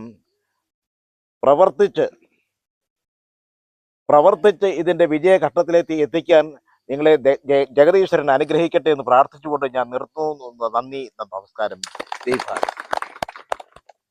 പ്രതിജ്ഞ പറയാൻ വേണ്ടി രാജീവ് സാറിനെ ക്ഷണിച്ചു. ഇത് ഒരു കാര്യം സൂചിപ്പിക്കാനുള്ളത്, നമ്മൾ വീടുകളിൽ കയറി ഇറങ്ങുന്ന സമയത്ത് വാർഡ് ബ്ലോക്ക് 3 താമരയാണ്. നമുക്ക് ഒരു ബുദ്ധിമുട്ടില്ല. നമ്മൾ കയറുന്ന സമയത്ത് വോട്ട് ചെയ്യാൻ കയറുന്ന സമയത്ത് നമ്മൾ താമര മാത്രം നോക്കിയാൽ മതി. 3 ബാലറ്റായിരിക്കും തരുന്നത്, 3 താമരയാണ്. അപ്പോൾ നമ്മൾ ഓരോ വീട്ടിലും കയറുന്ന സമയത്ത് നമ്മുടെ വാർഡ് സ്ഥാനാർത്ഥി, ബ്ലോക്ക് സ്ഥാനാർത്ഥി, ജില്ലാ സ്ഥാനാർത്ഥി രാജി എന്ന് പറയും. അവരെ കൂടെ ഇന്ന് വൈകിപ്പോയതുകൊണ്ടാണ്, അല്ലെങ്കിൽ അവർ വന്നേനായിരുന്നു. ഒരു കാര്യം ഇടയ്ക്ക് സൂചിപ്പിച്ചോട്ടെ, നമ്മളങ്ങനെ വോട്ട് ചോദിക്കുമ്പോഴത്തേക്ക് ഈ സ്ഥാനാർത്ഥികളുടെ പേരും കൂടി എന്ന് പറയാൻ ശ്രമിക്കണം. ഞാൻ എന്താ എടുത്ത് പറയാൻ കാരണം എന്ന് വെച്ചിട്ടുണ്ടെങ്കിൽ, സോഷ്യൽ മീഡിയ വഴി കുറച്ച് റീച്ച് എൻ്റെ പേരിന് കിട്ടിയിട്ടുണ്ട്. അപ്പോൾ ചില ആൾക്കാർക്ക് അപ്പോൾ ഇത് ബ്ലോക്ക് സ്ഥാനാർത്ഥിക്ക് താമര ചിഹ്നത്തിൽ വോട്ട് ചെയ്യണമെന്ന് പറഞ്ഞാലും ആര്യ ശ്രീലക്ഷ്മി എന്നും കൂടെ പറയുമ്പോൾ ചിലപ്പോൾ ഒരു 2 വോട്ട് കിട്ടിയേക്കാം. ഒരു വോട്ടും കിട്ടാത്തടത്ത് ഒരു 2 വോട്ടും കൂടെ കിട്ടുവാണെങ്കിലോ, അതുകൊണ്ട് ഈ പേരുകളും കൂടി പറയാൻ ശ്രമിക്കണം. വേദിയിലും സദസ്സിലുമുള്ള പ്രിയ ബന്ധുക്കളെ, ഒരംഗത്തിന് നമ്മൾ തയ്യാറെടുക്കുകയാണ്. ഇവിടെ ചിട്ടയായ പ്രവർത്തനങ്ങൾ സമയബന്ധിതമായി ചെയ്യുക, അത് കൃത്യമായ ഇടവേളകളിൽ അവലോകനം നടത്തുക, ആവശ്യമായ തയ്യാറെടുപ്പുകൾ അനുബന്ധമായി വീണ്ടും ചെയ്യുക, ഇങ്ങനെ ഒരു എണ്ണയിട്ട യന്ത്രം പോലെ പ്രവർത്തിക്കുന്ന ഒരു, എനിക്ക് തോന്നുന്നു 25 ദിവസമാണെന്ന് തോന്നുന്നു, അല്ലേ? 23 ഉള്ളൂ.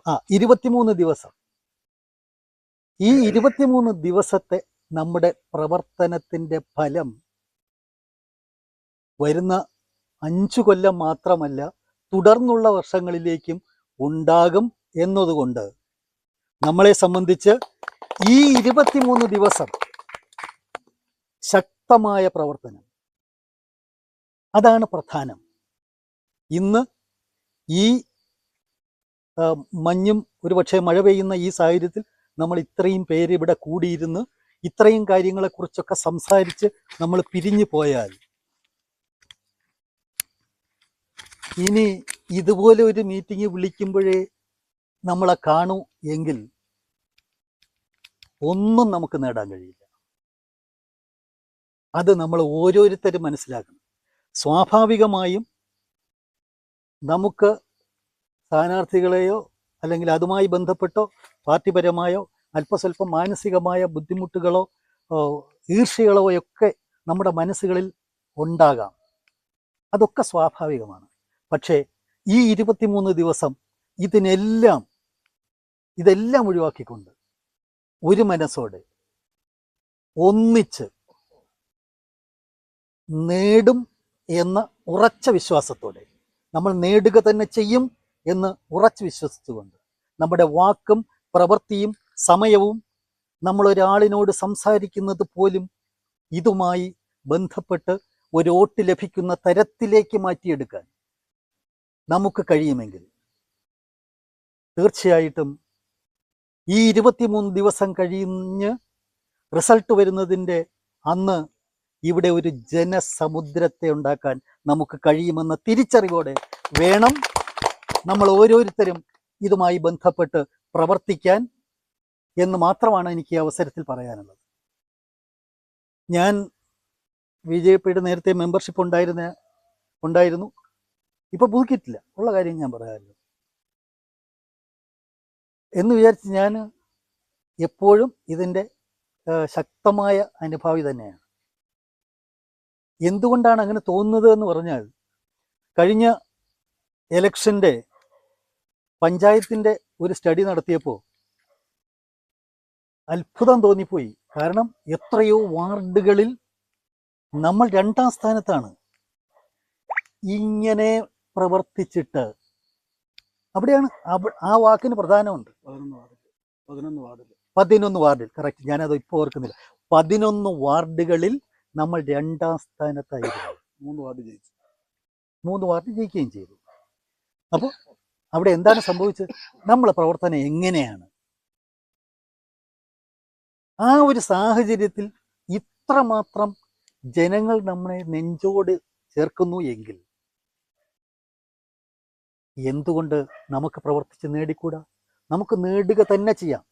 ഒരു ഉദാഹരണം, കടയ്ക്കൽ നിങ്ങൾക്കറിയാമല്ലോ, CPM എന്ന് പറയുന്ന രാഷ്ട്രീയ പ്രസ്ഥാനത്തിൻ്റെ കോട്ടയാണ്.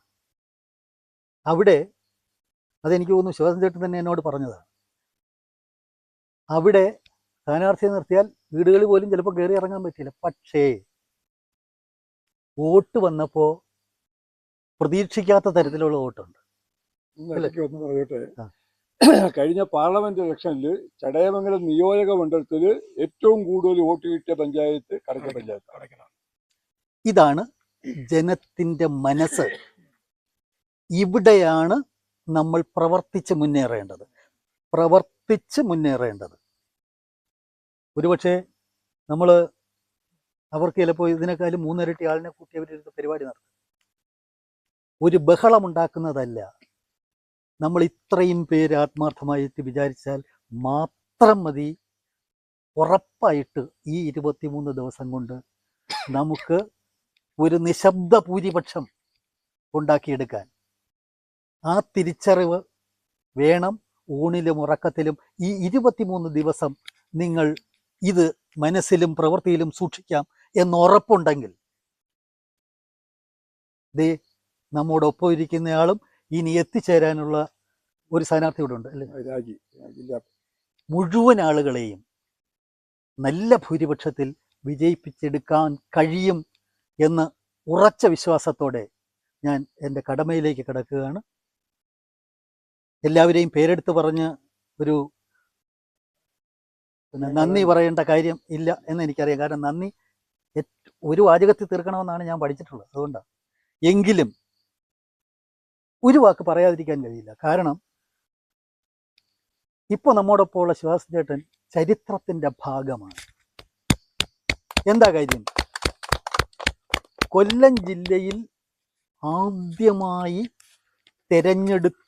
തെരഞ്ഞെടുപ്പിലൂടെ ഒരു വാർഡ് മെമ്പറായ ആൾ എന്ന നിലയിൽ എന്ന് ഈ ഭൂമിയിൽ അല്ലെങ്കിൽ നമ്മുടെ ഇവിടെ ആളുണ്ടോ എന്നും, അതാണ് പറഞ്ഞ ചരിത്രത്തിന്റെ ഭാഗമായി മാറിയിട്ടുള്ളത്. അതുപോലെ ഇനിയും ചടയമംഗലം പഞ്ചായത്ത് ചരിത്രത്തിൻ്റെ ഭാഗമാകണം.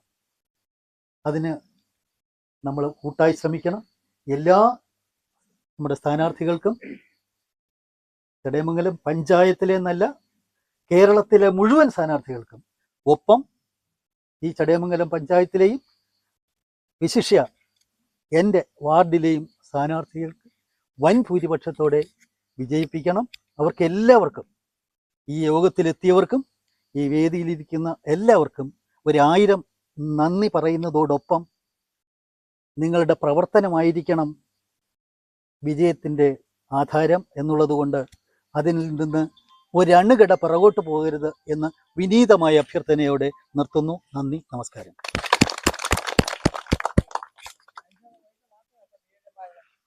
ഇല്ല,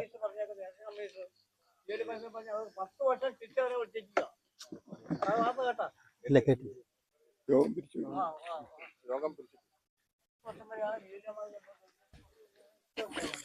അത് ഉണ്ടായിരുന്നു. നിങ്ങൾക്ക് വീഡിയോ ഇഷ്ടമാണെങ്കിൽ ദയവായി ലൈക്ക് ചെയ്യാനും ഷെയർ ചെയ്യാനും സബ്സ്ക്രൈബ് ചെയ്യാനും മറക്കരുത്. നിങ്ങളുടെ അഭിപ്രായങ്ങൾ താഴെ കമൻറ്റിൽ എഴുതാൻ മറക്കരുത്. നിങ്ങൾക്ക് വീഡിയോ ഇഷ്ടമാണെങ്കിൽ ദയവായി ലൈക്ക് ചെയ്യാനും ഷെയർ ചെയ്യാനും സബ്സ്ക്രൈബ് ചെയ്യാനും മറക്കരുത്. നിങ്ങളുടെ അഭിപ്രായങ്ങൾ താഴെ കമൻറ്റിൽ എഴുതാൻ മറക്കരുത്.